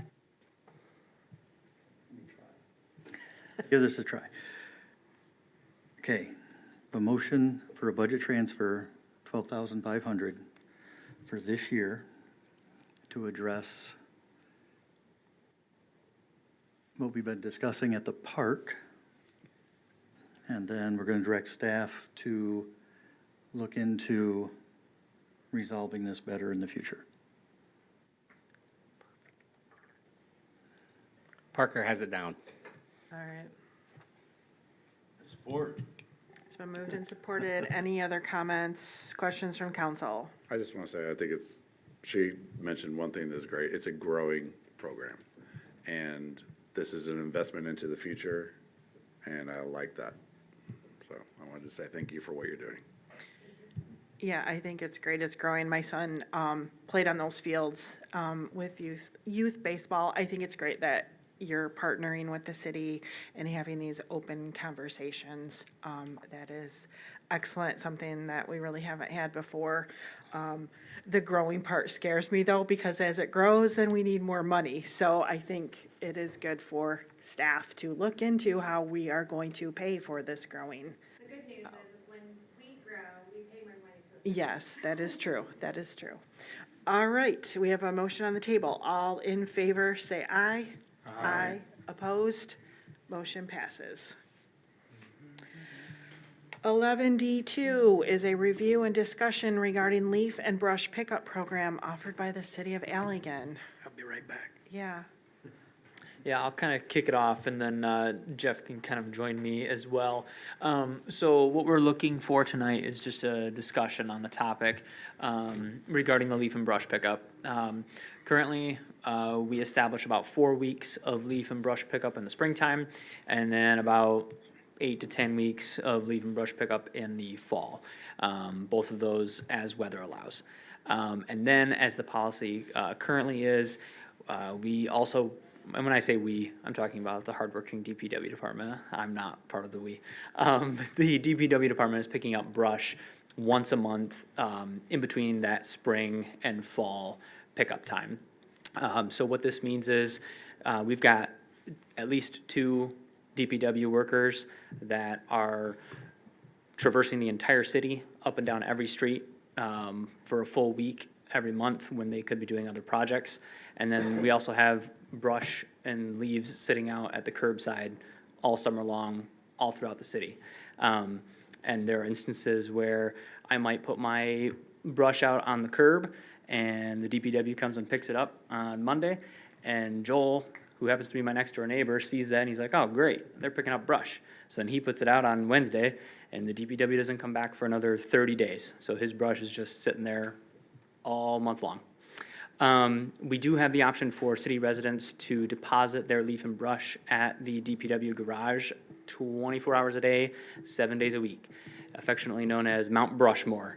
Sits outside of the DPW garage. It is not behind a fence. It is right off of the driveway entrance, and folks can go and deposit their debris there.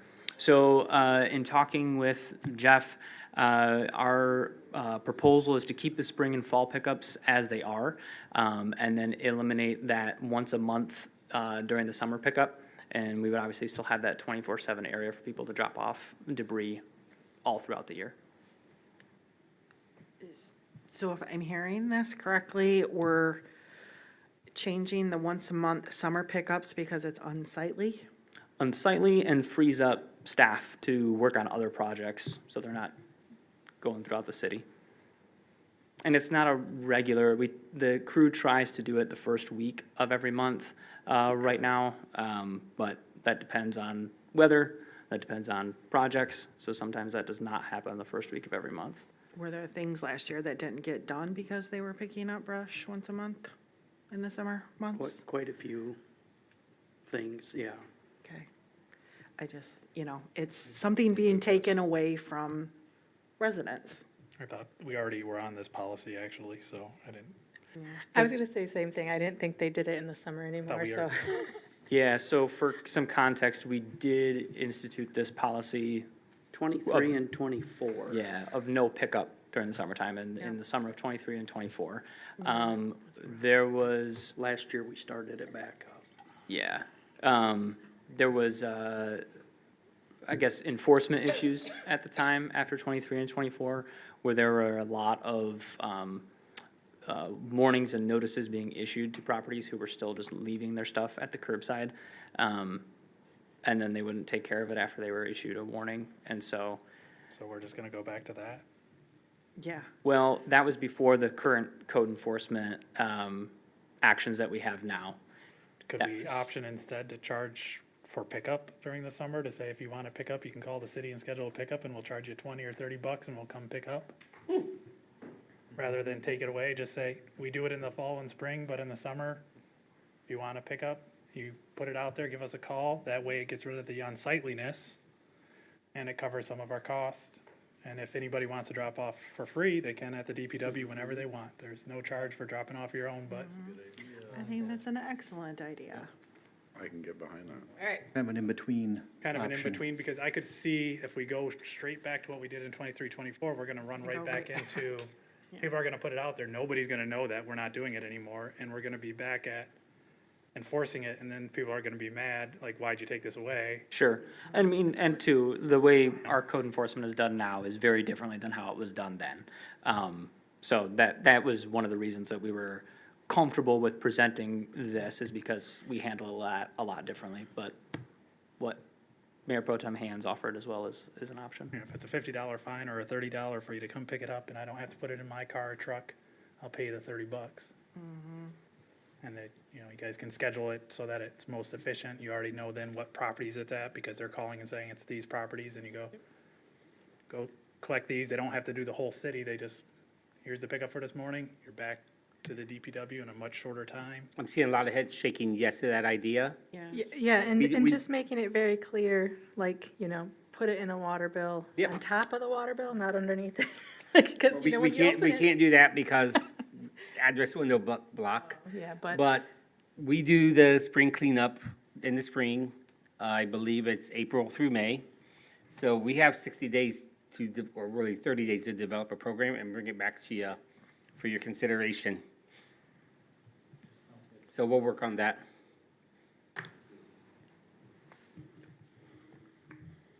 Anybody have anything else on that? Okay. Great alternative. Okay. 11D3 is review and discussion regarding the status of the Allegan Dam improvements and direct the city manager to request a meeting with federal and state officials regarding the cleanup of the Kalamazoo River. Jeff and I are going to tag team this one. So real quick, the purpose of this memo really is just focus on the second bullet point and my letter that was attached to your report. So just an update, we're still moving forward with the improvements to the dam and powerhouse. You may recall, a year ago, we received a $1 million grant from Eagle. At that time, we thought it was going to be a pretty straightforward process. And then after Eagle encouraged us to apply for the grant, and after Eagle gave us the grant, and after we went out for bid and we hired a contractor, Eagle said, "Oh, you have all these permits you guys haven't filled out yet." And we said, "Sure wish we'd have known about that before we started this whole process." So Jeff is working with AECom. Yep, so, we're in the stage right now, part of the dam grant, safety reduction is to take the top of the powerhouse, off to level, to the floor, I guess I'll say. But we have to figure out what to do in the basement of it. So it's, flowable fill has been an option. Milbacher and Son, who's the contractor on the project, they said, if the dam is potentially gonna come out in the next, I'll say, 5 to 10 years, you know, can you see if they would allow us just to put loose stone in there? So right now, they're doing structural calculations on the basement of that to see if the stone would be a better budget cost, I guess I'll say, cheaper. And then if this dam removal does go through, you can take an excavator in there and scoop the stone out and use it within the project. So that's part of the permit process that's held up a little bit. And then they're doing some more calculations for downstream effect of floodplain if we put sheeting across the raceway there by Kent Street Bridge. So those are kind of the two things that we're waiting on right now as far as to get Eagle to sign off on the permit and start the project. And then Joel, speak on the second point. So every few months, Jeff and I have a meeting with representatives, staff from Eagle and DNR to just discuss what's going on with the Kalamazoo River. It was recently brought to our attention that it appears that the EPA has approved a plan to, as part of removing the Trowbridge Dam, because that was always part of the plan to remove the Trowbridge Dam, that they are not going to remove as much river sediment that's contaminated that we originally thought was going to be removed. When that dam goes out, there is going to be, another technical term, a boatload of sediment that is going to be transferred to our impoundment, the next obstruction. We need to have a meeting with EPA to fully understand what this impact is going to be on our impoundment. Regardless of whether our dam, regardless of our dam coming out, you may have noticed last summer, our impoundment is starting to fill up. We had our fountains shut down because they're sucking so much silt. Well, and does everybody understand what area is the impoundment on council? That's a good question, Mayor. So the impoundment, and I can't help much here. If you look at the screens in front of you, where the dam is, going to the west and then to the south, the impoundment stretches beneath the M89 bridge, past Bill Morgan's house. If you don't know where Bill Morgan lives, he lives on what we call the Point, or the Flats, down near South Cedar, around Paula and Ryan Mentek's property, behind the hospital, behind Jackson and Thomas Streets, around the first main bend that you have.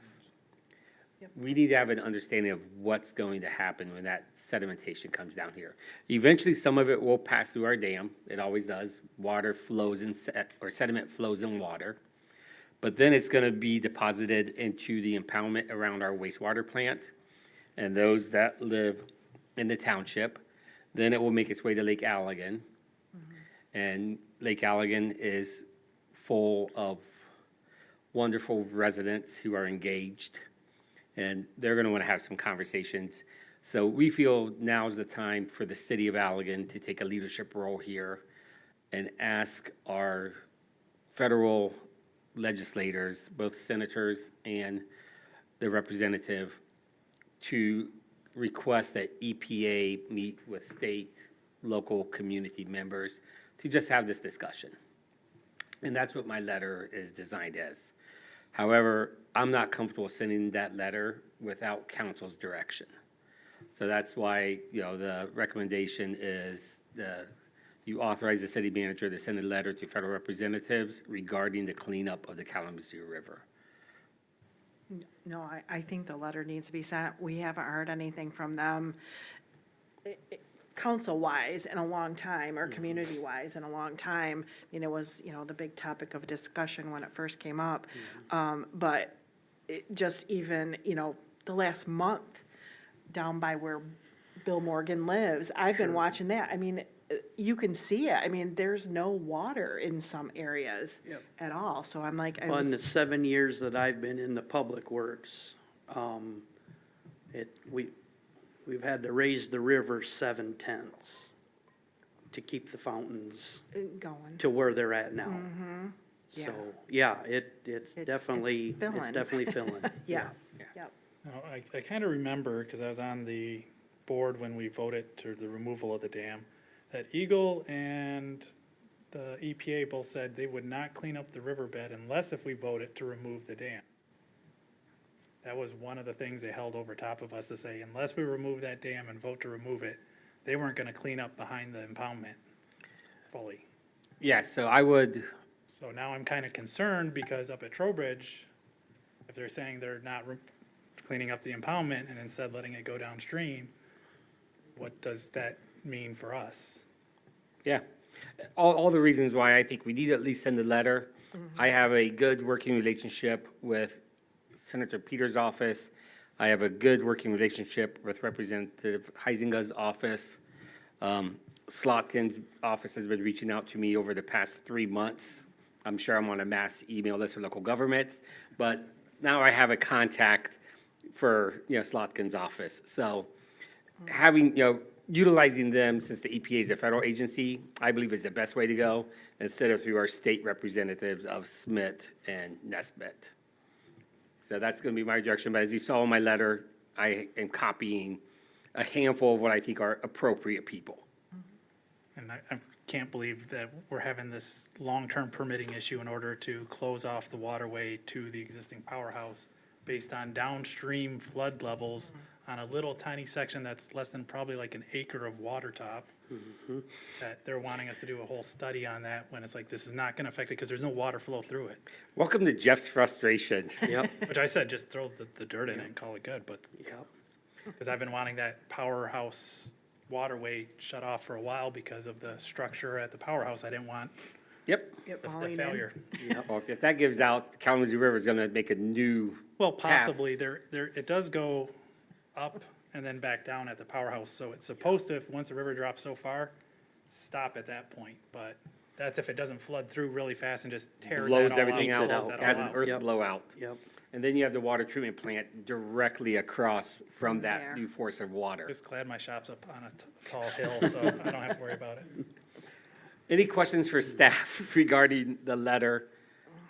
And then I do need a motion from the staff because I can't go rogue on this too much. Okay, I will make a motion that we direct our city manager to organize a meeting with the EPA and state and local representatives.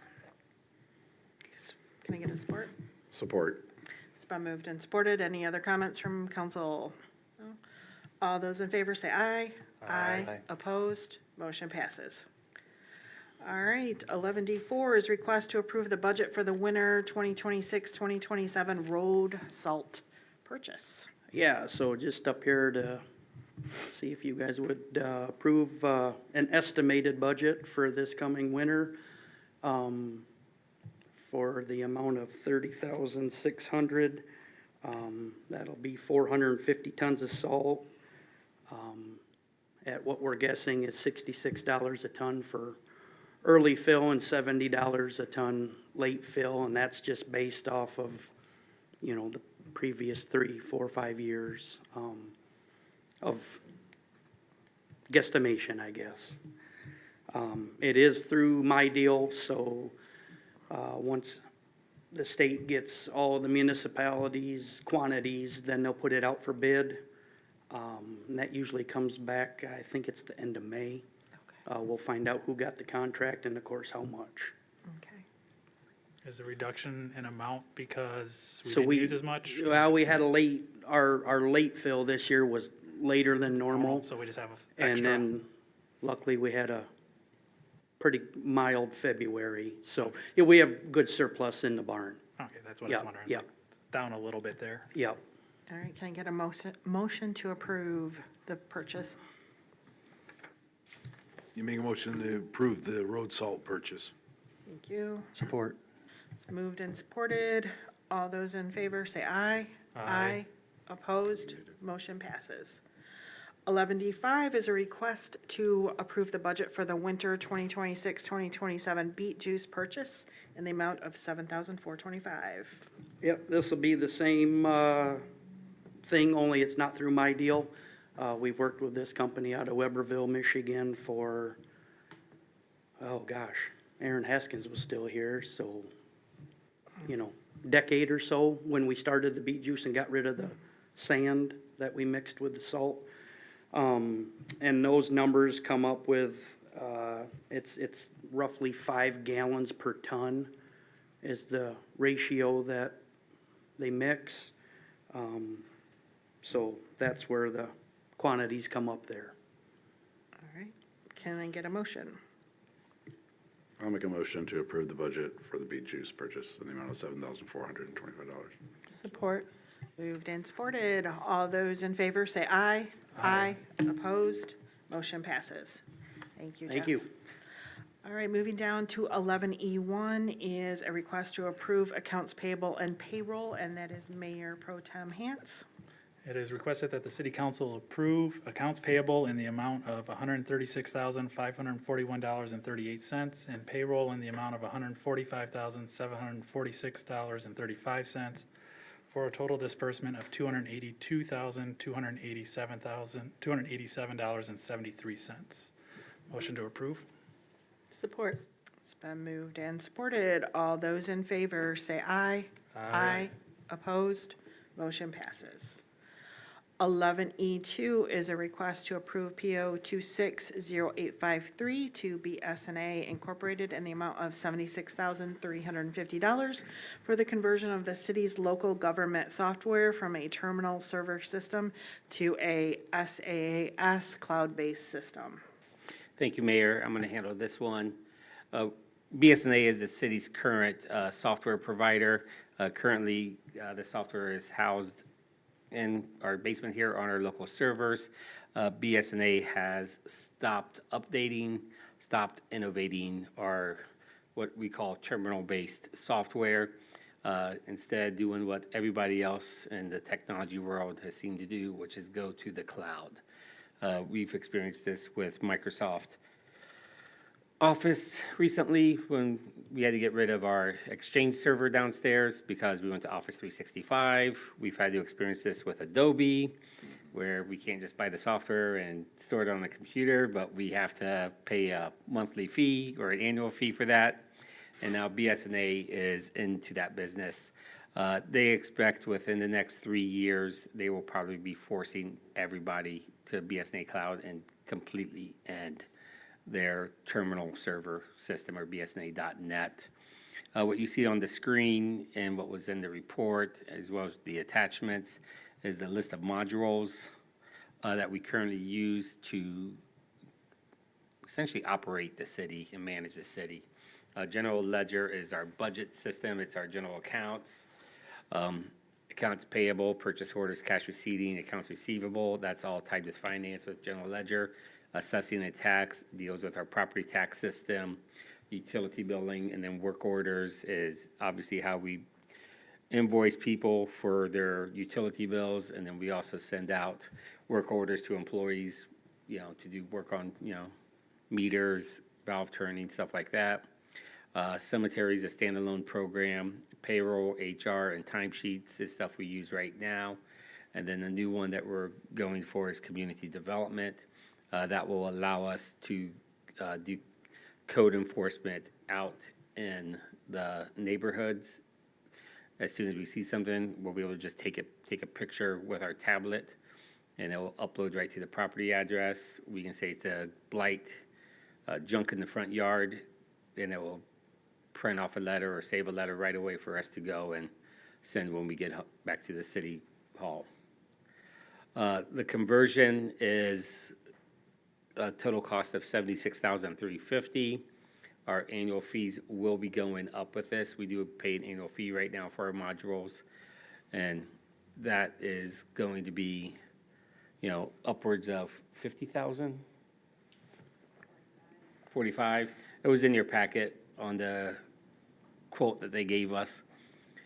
This is, more than what we're spending right now. Right now, we're around 12,000 a year with our .NET system. So that is something that our contract line item will be able to handle.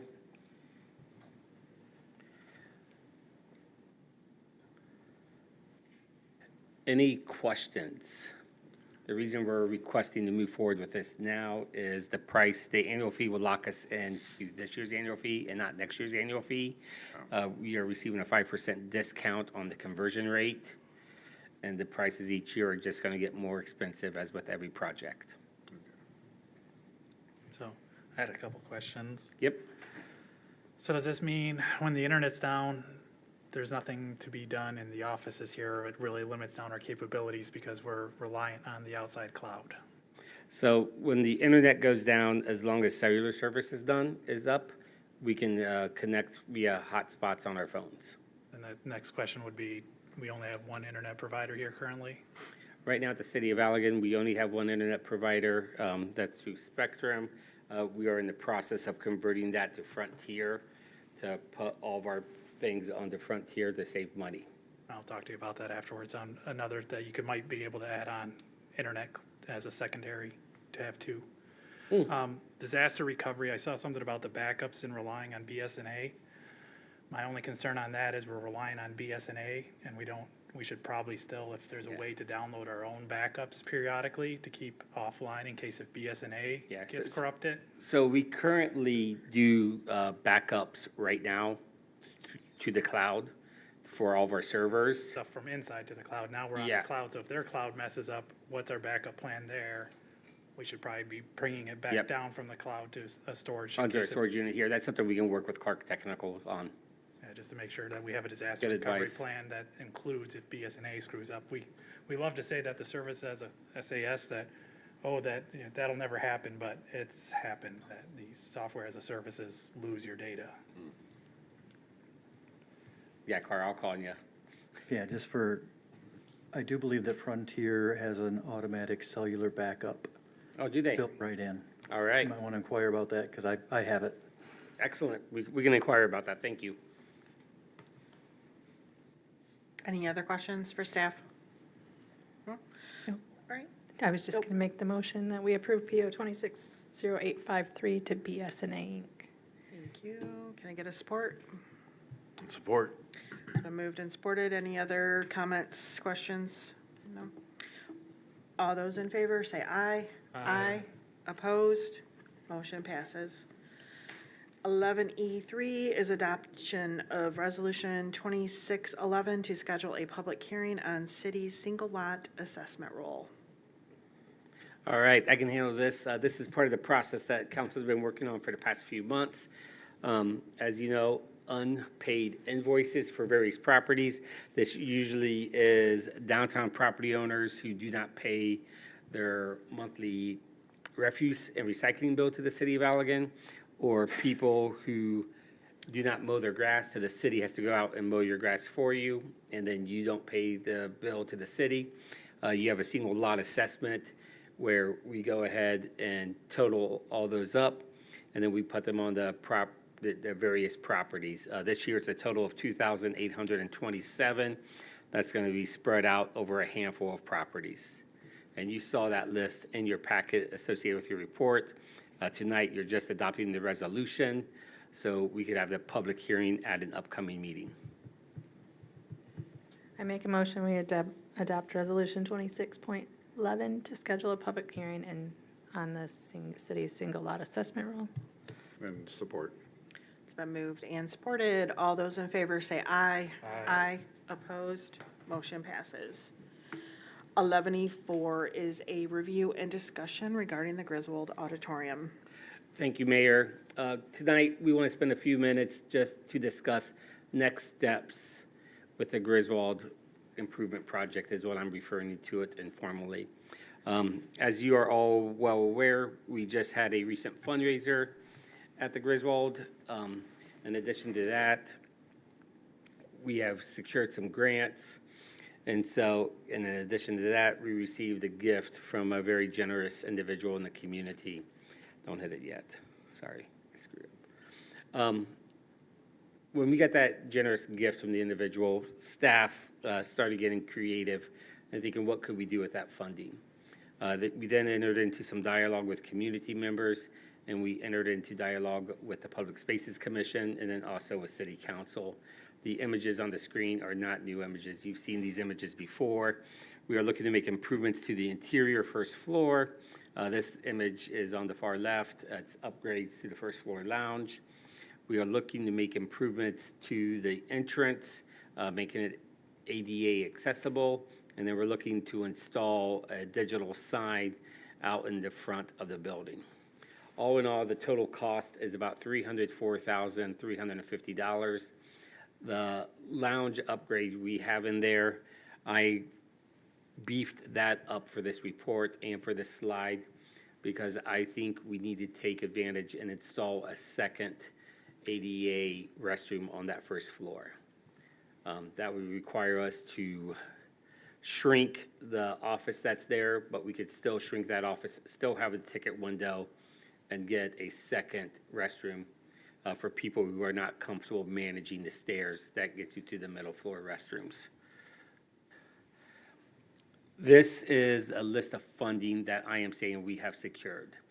The Faskey gift, which was Robert Faskey, he passed away last year, and in his will, he left the Griswold $111,000, get some change. We applied and received a grant from the Allegan County Community Foundation for $8,000. We applied and received a grant from the Michigan Arts and Culture Council for $21,900. The Lions Club, every few years, does a play, Escanaba in the Moonlight. They did that this past fall. That fundraiser generated $5,450. The Art of Allegan fundraiser to date has generated $10,108. I still believe we have till the end of this month before Allegan Floral finalizes their sales for the month and we get a donation of what they've generated. And then the City of Allegan FY26 capital program, when we spent money to do the tuck pointing, address the windows, the fire escapes, as well as some plaster repair inside the building. We still have $34,208 left from that project. And in the FY27, I am recommending another $50,000 in capital improvements. That gets us to $240,777. Still have about 60 grand to go. I am comfortable at this moment to bring to council at your April 13th meeting, which is your next meeting, a recommendation that we enter into a design build contract with Kugelard Construction so we can begin the process of designing, finalizing the designs and start prioritizing the builds that we have to do at the Griswold.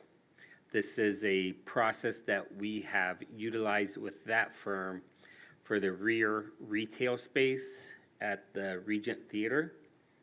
And it is a process we have used for the riverfront restrooms with that firm. City Hall here was done in a similar fashion. We went out for bids for architects for this building. The council at that time selected Progressive A&E. Progressive A&E met with me the next day and said, would you be interested in doing a design build where we are your architect, designer, general contractor, builder for the project, instead of just doing the architect and then bidding out to a bunch of general contractors. It does save money, it saves headaches, it's the efficient way to move forward. With that said, an email was submitted by Councilmember Westover inquiring if maybe we should bid out the design build to see if there's other firms out there that would be interested in this. I shared that email with City Council this afternoon after I talked with Councilmember Westover to ensure he's okay with me sharing that email. He said, well, yeah, I thought you were gonna read it in record. I'm like, it'd be easier if I just share it to the council. Staff is willing to go any direction council wants us to go. The reason we like to move quickly on this is the community has set aside 240,000 and some change outside the city's contribution, which I consider the city part of the community. Council, you are part of the community when you set the budget. But we have had the community come through. Earlier today during public comment, you heard, someone speak regarding the Art of Allegan. I was there. I participated in 2 of the art classes because I just wanted to support the artists, that gave of their time and, offered that service to us. That Griswold was a buzz with people throughout the day, and I thought that was really cool. The silent auction donations that we received from community members, whom I didn't even know some of their names, was really cool that people from all walks of life stepped up for this Art of Allegan fundraiser. The Faskey family, who is wintering in Florida, should be here in April, they said. I will be meeting with them to talk about how they would like to see this gift. It is a gift that was given to the Griswold for us to use as we please, but I want to, engage and consult the family and share where we're going. So I don't want us to sit on this and wait till September to start taking action on this. So with that, I just need direction from council on how you want us to continue moving forward with this project. Is there I seem to recall something about a boiler issue over there that needs to be addressed at some point?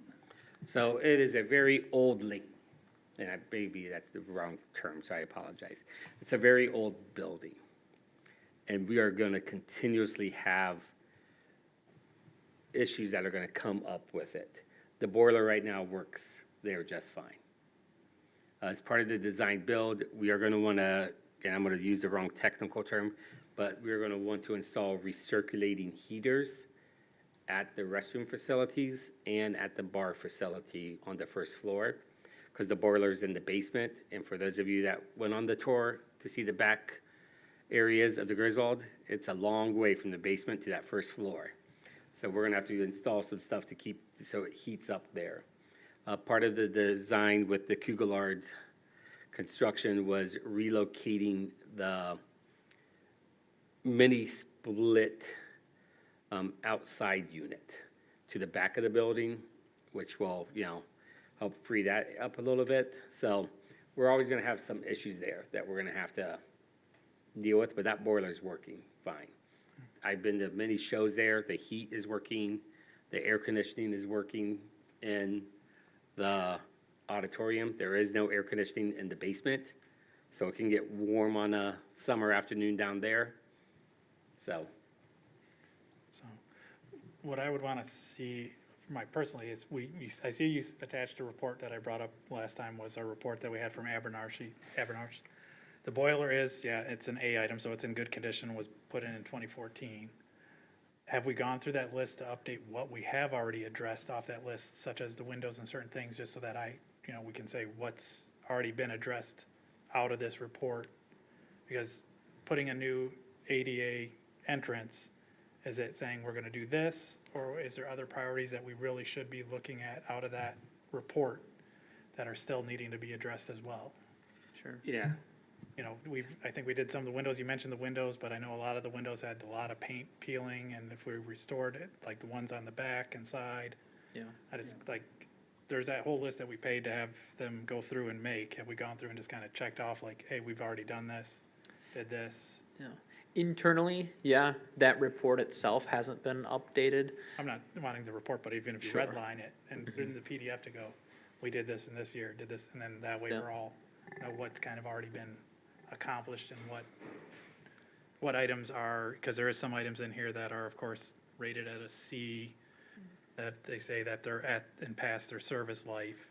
yeah, so I would, That is stuff like electrical that we wouldn't really Yep. go in a whole system, but just to make sure there's not something that we're missing that we should really address at the well, same point. just to address that one right away, so the one that pops out as C that I saw is on page 197 of your packet. That's the gallery, gallery, Where are you at? right here. Spotlight.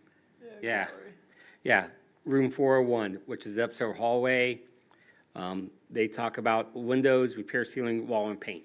So that's why we did the tuck pointing, because we paid someone to repair that plaster, and then 6 months later, that plaster is falling off. It's because the brick on the outside of the building, the mortar needed to be tucked, retucked point. Well, the one that I think that's the biggest that I saw in here, of course, was the settlement. The settling of the, So, and we've addressed some of that. yeah, on so we the- brought in, building restorations out of Kalamazoo, and then we hired, so we brought in building restorations out of Kalamazoo. There's a different building restorations that we hired before, that's why Parker. Vintage building. Yeah, correct.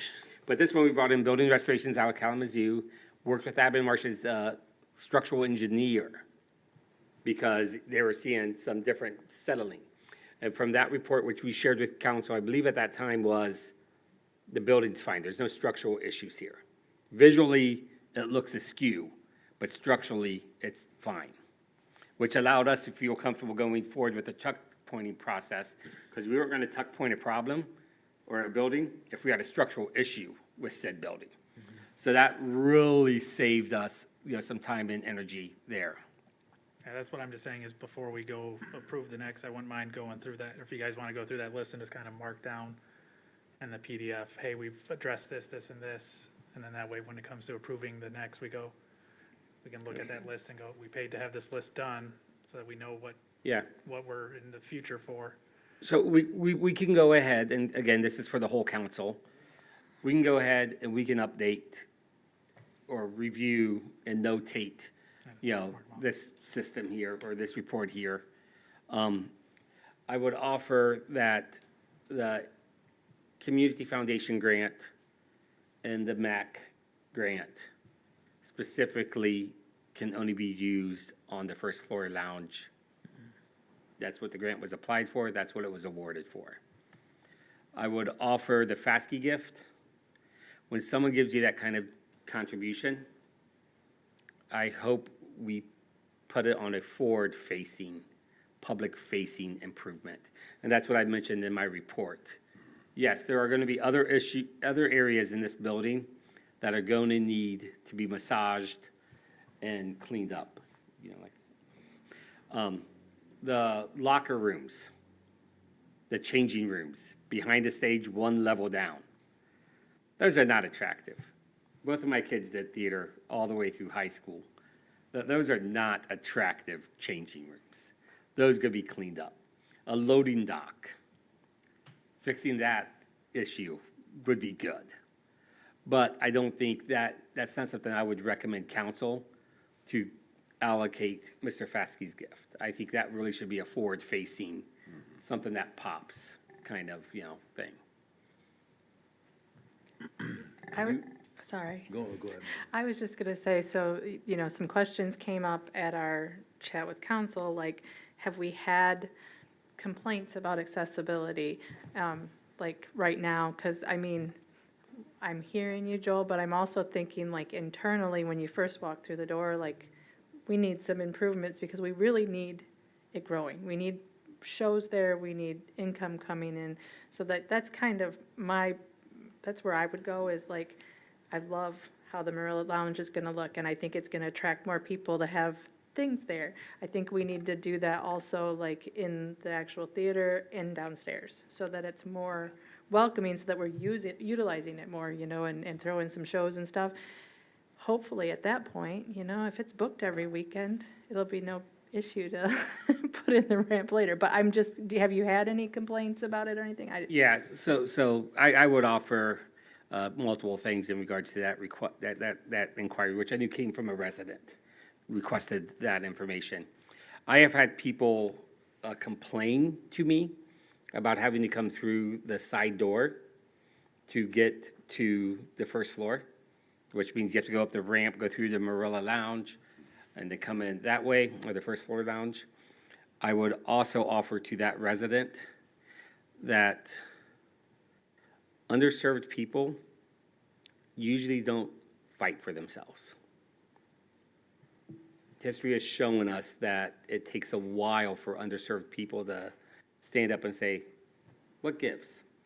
And as a community, I would encourage council that ensuring all people have equal access to that public serving building is way more important and way more important than me tallying how many people have called City Hall and said, there's not a safe, equal, nice ramp to get into the front.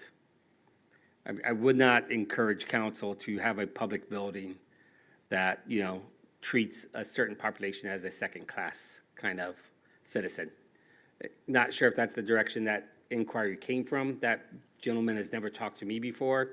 I will say in 2019, there's a reason why city council at that time, which is different than it is now, chose to leave the Griswold for its public meetings, chose to leave 112 Locust Street, the old city hall, and create an accessible public building here.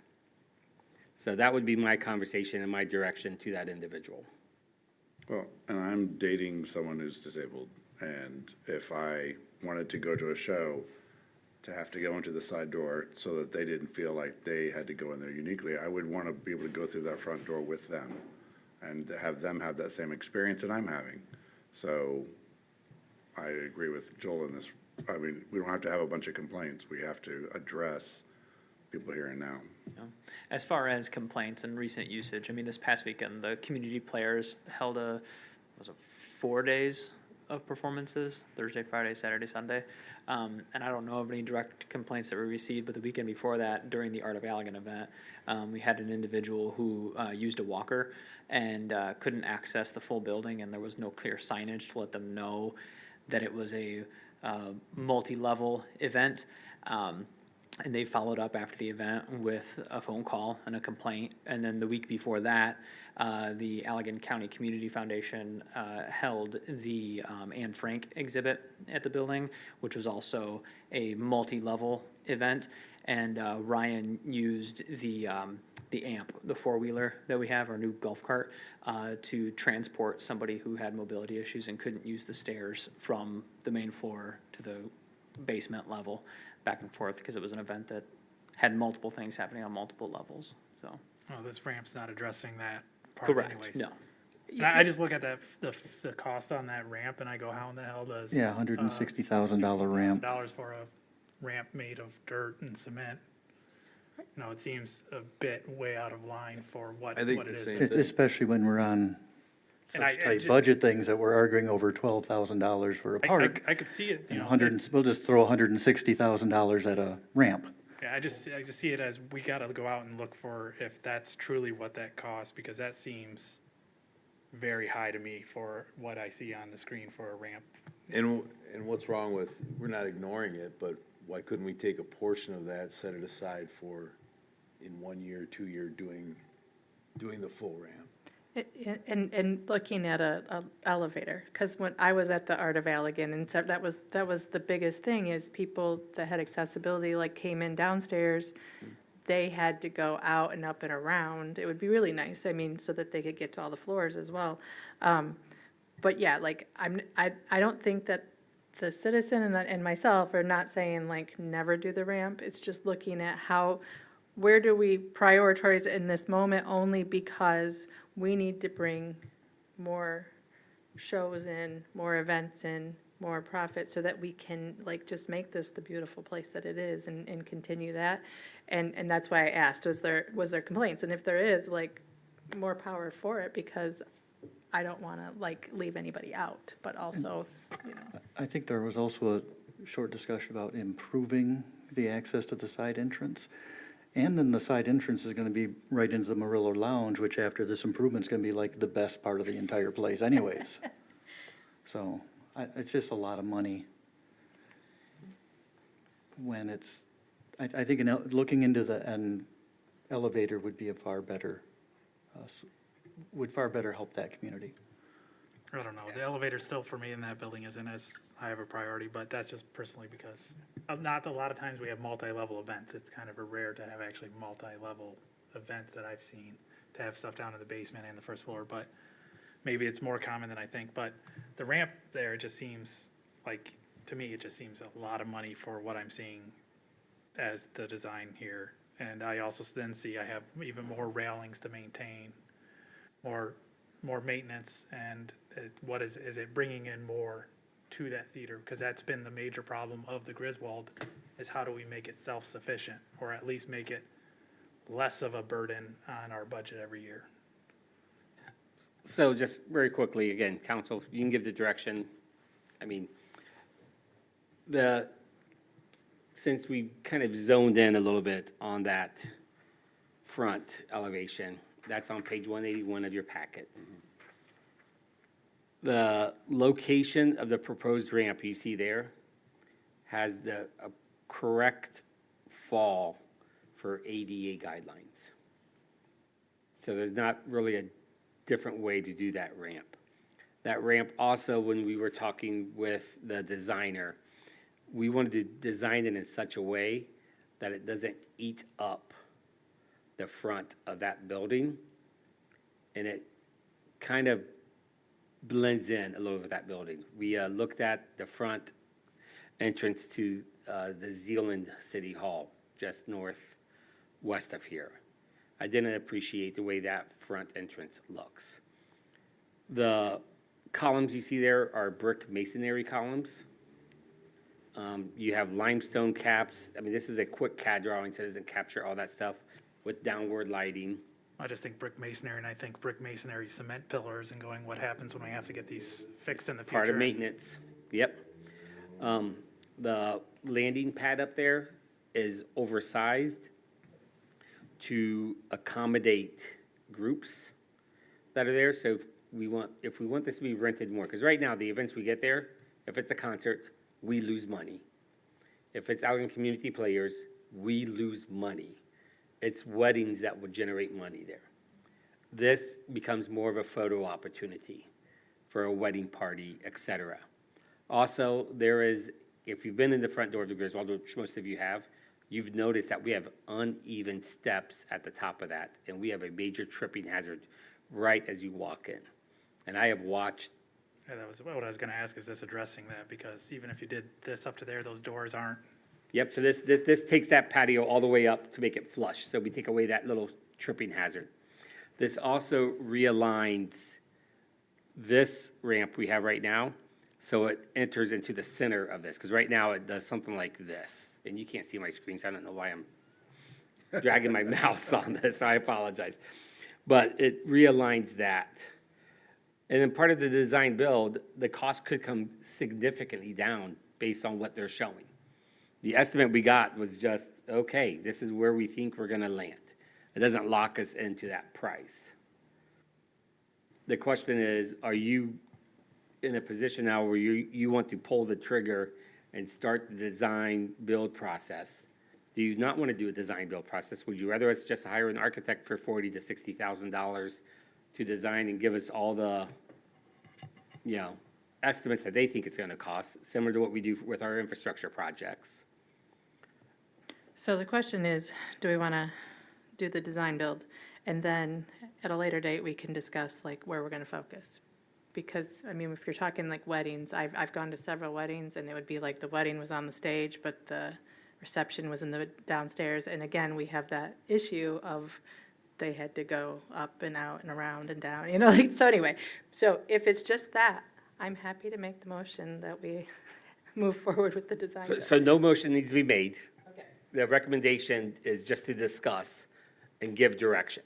I would Staff want was to of the see- mindset on April 13th, we're going to come to you with a recommendation that we just hire Kugler Construction. You have one council member who's not here tonight, send an email that I forwarded to all of you with a different opinion. We just need to know what to do next, because we're there. We're doing really good on our funding, and we don't want to just sit on this. If the direction is, hey, we want to wait and prioritize all the improvements based off this Abinmarsh study from 2021, we can also do that. We can come back to you, on the 13th with that kind of an update and say, we're just not ready or willing to pull the trigger on, the investments yet. I mostly want a review of that Abinmarsh study was so that we don't get caught in, we just spent $200,000 repairing this, and then, oh, by the way, here's another $40,000 we weren't expecting, but it was in the study, we just didn't look through the study that we paid to get done. That's why I'm saying, let's review it, say what's not been done, and then that gives us a clearer picture. If there's Priority. and priority, just Yeah. to go, okay, we're comfortable that there's not anything major that we're thinking's right there that's already been told to us that's coming, that could be coming up. But I, Could definitely move forward on the Marilla Lounge. I don't have much problem with the Marilla Lounge. I would like if we get an alcohol permit as well, but that's a whole state issue. Well, the state, we have spent the past 5 years lobbying and working with state legislators. And by we, I mean I have been spending this time. And Rochelle Smith, our representative, just got introduced House Bill 5481. It's been referred to committee to reduce the population threshold for a municipal license from 5,500 to 5,000. So now if they can just get it out of committee. Well, and I think with the I've added one, so. yeah. I think with the Marilla Lounge, you also, I would like to include the extra ADA bathroom, because you're gonna increase use of the Marilla Lounge, you need. Yeah, I have no major issue with that. It's just that ramp cost is the only thing I've been looking at going, that's really a lot of money, and Okay. want to make sure that we're not neglecting something else. Do you want us to go out for bids for design build? That's what I was gonna say, is I like the idea of going out for bid, because you never know. I mean, maybe we'll get, maybe nobody else will want to, but also maybe we'll get someone who has some really cool ideas that you love, and for less, who knows? Okay. I like that. Yep. Do we want to separate out the ramp thing from the other? Yes, yes, yes. I think Peter's suggestion makes a lot of sense. So Melanie? staff, here's what I've heard. Staff is gonna do an RFP tomorrow for a design build for the Marilla and an additional restroom on the first floor. So interior improvements. Staff is gonna come back to your April 13th meeting with an update on the 2021 building assessment and where we lie with that. What have we addressed, what have we not addressed, what's a real concern, what's not a real concern? And then council, you get to decide what's the next projects that you want to do out there.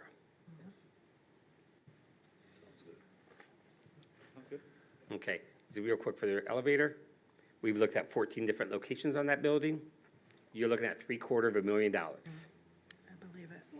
Right off the tip of, yeah, just even look at it.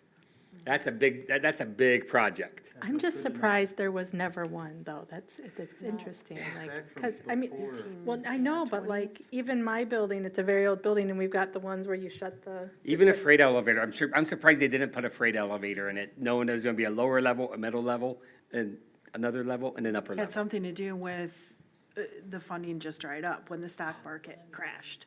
I mean, when Man, you go back everybody to, just runs out of money. well, when you go back to the history of the time, and I mean, the building was not finished to what her original intention was because of the stock market crash, so, all right. Next item, 11E5, review and approval of a new agenda format for the Allegan City Council meetings. All right, I can handle this real quick. We discussed this at your February 28th meeting. At that meeting, council came to a consensus to amend your council rules of procedure, to amend your agenda, so we can include 2 new items. Item number 7, acceptance of gifts. Item number 12, written petitions and presentations from the public. So the way this will work, every time someone gives us money, such as all the fundraising we just did for the Griswold, we will create a report that lists the individuals, the amount they give, and it'll be a recommendation that city council accepts the gifts and directs the city clerk to send a thank you letter to each individual. And then item number 12, written petitions and presentations from the public. This will be people that want more than 3 minutes. It's not just public comment time, hey, I'm upset, or I love what you guys are doing. But this is, hey, city council, I represent, The Lollipop Guild. the Lollipop Guild, and I really want to talk to you about my idea of having every city staff person get free lollipops as part of their benefit package. You will only get placed on item number 12 if there's 3 ways to do it. If the city manager finds value in it and wants to put it there. if the mayor finds value and wants to put it there, or if two council members find value and want to put it there. So if someone comes to me and says, Joel, we need to do X, I want to speak to council, I'm saying, oh, that's cool. Talk to the mayor or two council members, and I'll put it on there, is the way I would respond 95% of the time. Other than that, I'm going to say we have public comments at the beginning and the end. Any questions about those processes? You guys okay with those processes? Other than if we're gonna have that as a process for written petitions, I would like it written down as the policy or procedure that is easily to be given to the public so that they don't go, and also that, you know, that they should be submitted in advance by at least Thursday. the day Yep, so I can put in the, yeah, very much so. They have to give us a report, yeah. And if they want it on, they want to do a written petition, either the city manager can add it, or two council members, or the mayor, so they know who to go talk to. If you say no, they can go, well, then I'll just go to the mayor, or I'll Yep. go to two council members, and I'll get it on there that way. Sounds like a perfect motion to approve this with the following amendment. So Did you make that motion? I'll make the motion to approve the adjusted agenda items, adding in that we write down the rules for the written petition. Support. All right, it's been moved and supported. All those in favor say aye. Aye. Opposed? Motion passes. Moving down to agenda item 13, this is the second public comment of the evening. If there is anyone who would like to speak, please approach the podium and state your name and address. And I see no one moving, so I will move on. Agenda item 14, communications from the city manager. This is your longest meeting you've had in years, so no. All right. Roundtable discussion from council and mayor. Councilperson Canales. Thank all the other councilmen, people for being here, and all the city staff, and let's go home. All right, Councilperson Hooker, I am okay, thank you. Councilperson Clark. Thank you, no. All right, Councilperson Walker. Just to reiterate what Aaron said last weekend with Art, so nice to see what can be done with a lot of cooperation. It was very, very nice to be a part of. And Mayor Pro Tem Hance. Only one thing was, I did have a member of the public come and ask me about the cleanup days, because we sent out our notices, and they were asking about hours that aren't just normal morning hours, if there was any, if we ever wanted to add in something for second or third shift, or people that are work off shift. I said, well, we do have Saturday, but it is something that was brought up, I don't know, and I did address that we were considering changing that to a ticket system or some other thing in the fall cleanup, and wanted to see how's that going, or when we can expect to see something from city manager and city staff on that in the future. Yeah, we plan on presenting an idea as part of the budget process. All right, sounds good. That's it. Okay, thank you. And I know everybody wants to go, and I don't want to beat this to death. But when we have the public open houses, or whatever they're going to be called, about our parks and sports complex, could we have some sort of survey for, residents that come to that of, and I always feel like, and this is just my feeling, that it's always like, well, you have to get public vote. Like, we couldn't go to the public about selling a park. And maybe that's something we need to ask the community. It is their tax dollars that we're spending. So, where do they want their money to go to? Do they want it to continue to fund this? Or would they be willing to let it go? I'd like to hear from the public on that. So, and just again, want to thank the, Councilperson Walker brought up about the Art of Allegan. That was wonderful. Thank you for the people in the audience that are here that were part of that, and for anyone who may be listening. And that is all I have. So at 8:23, I will adjourn.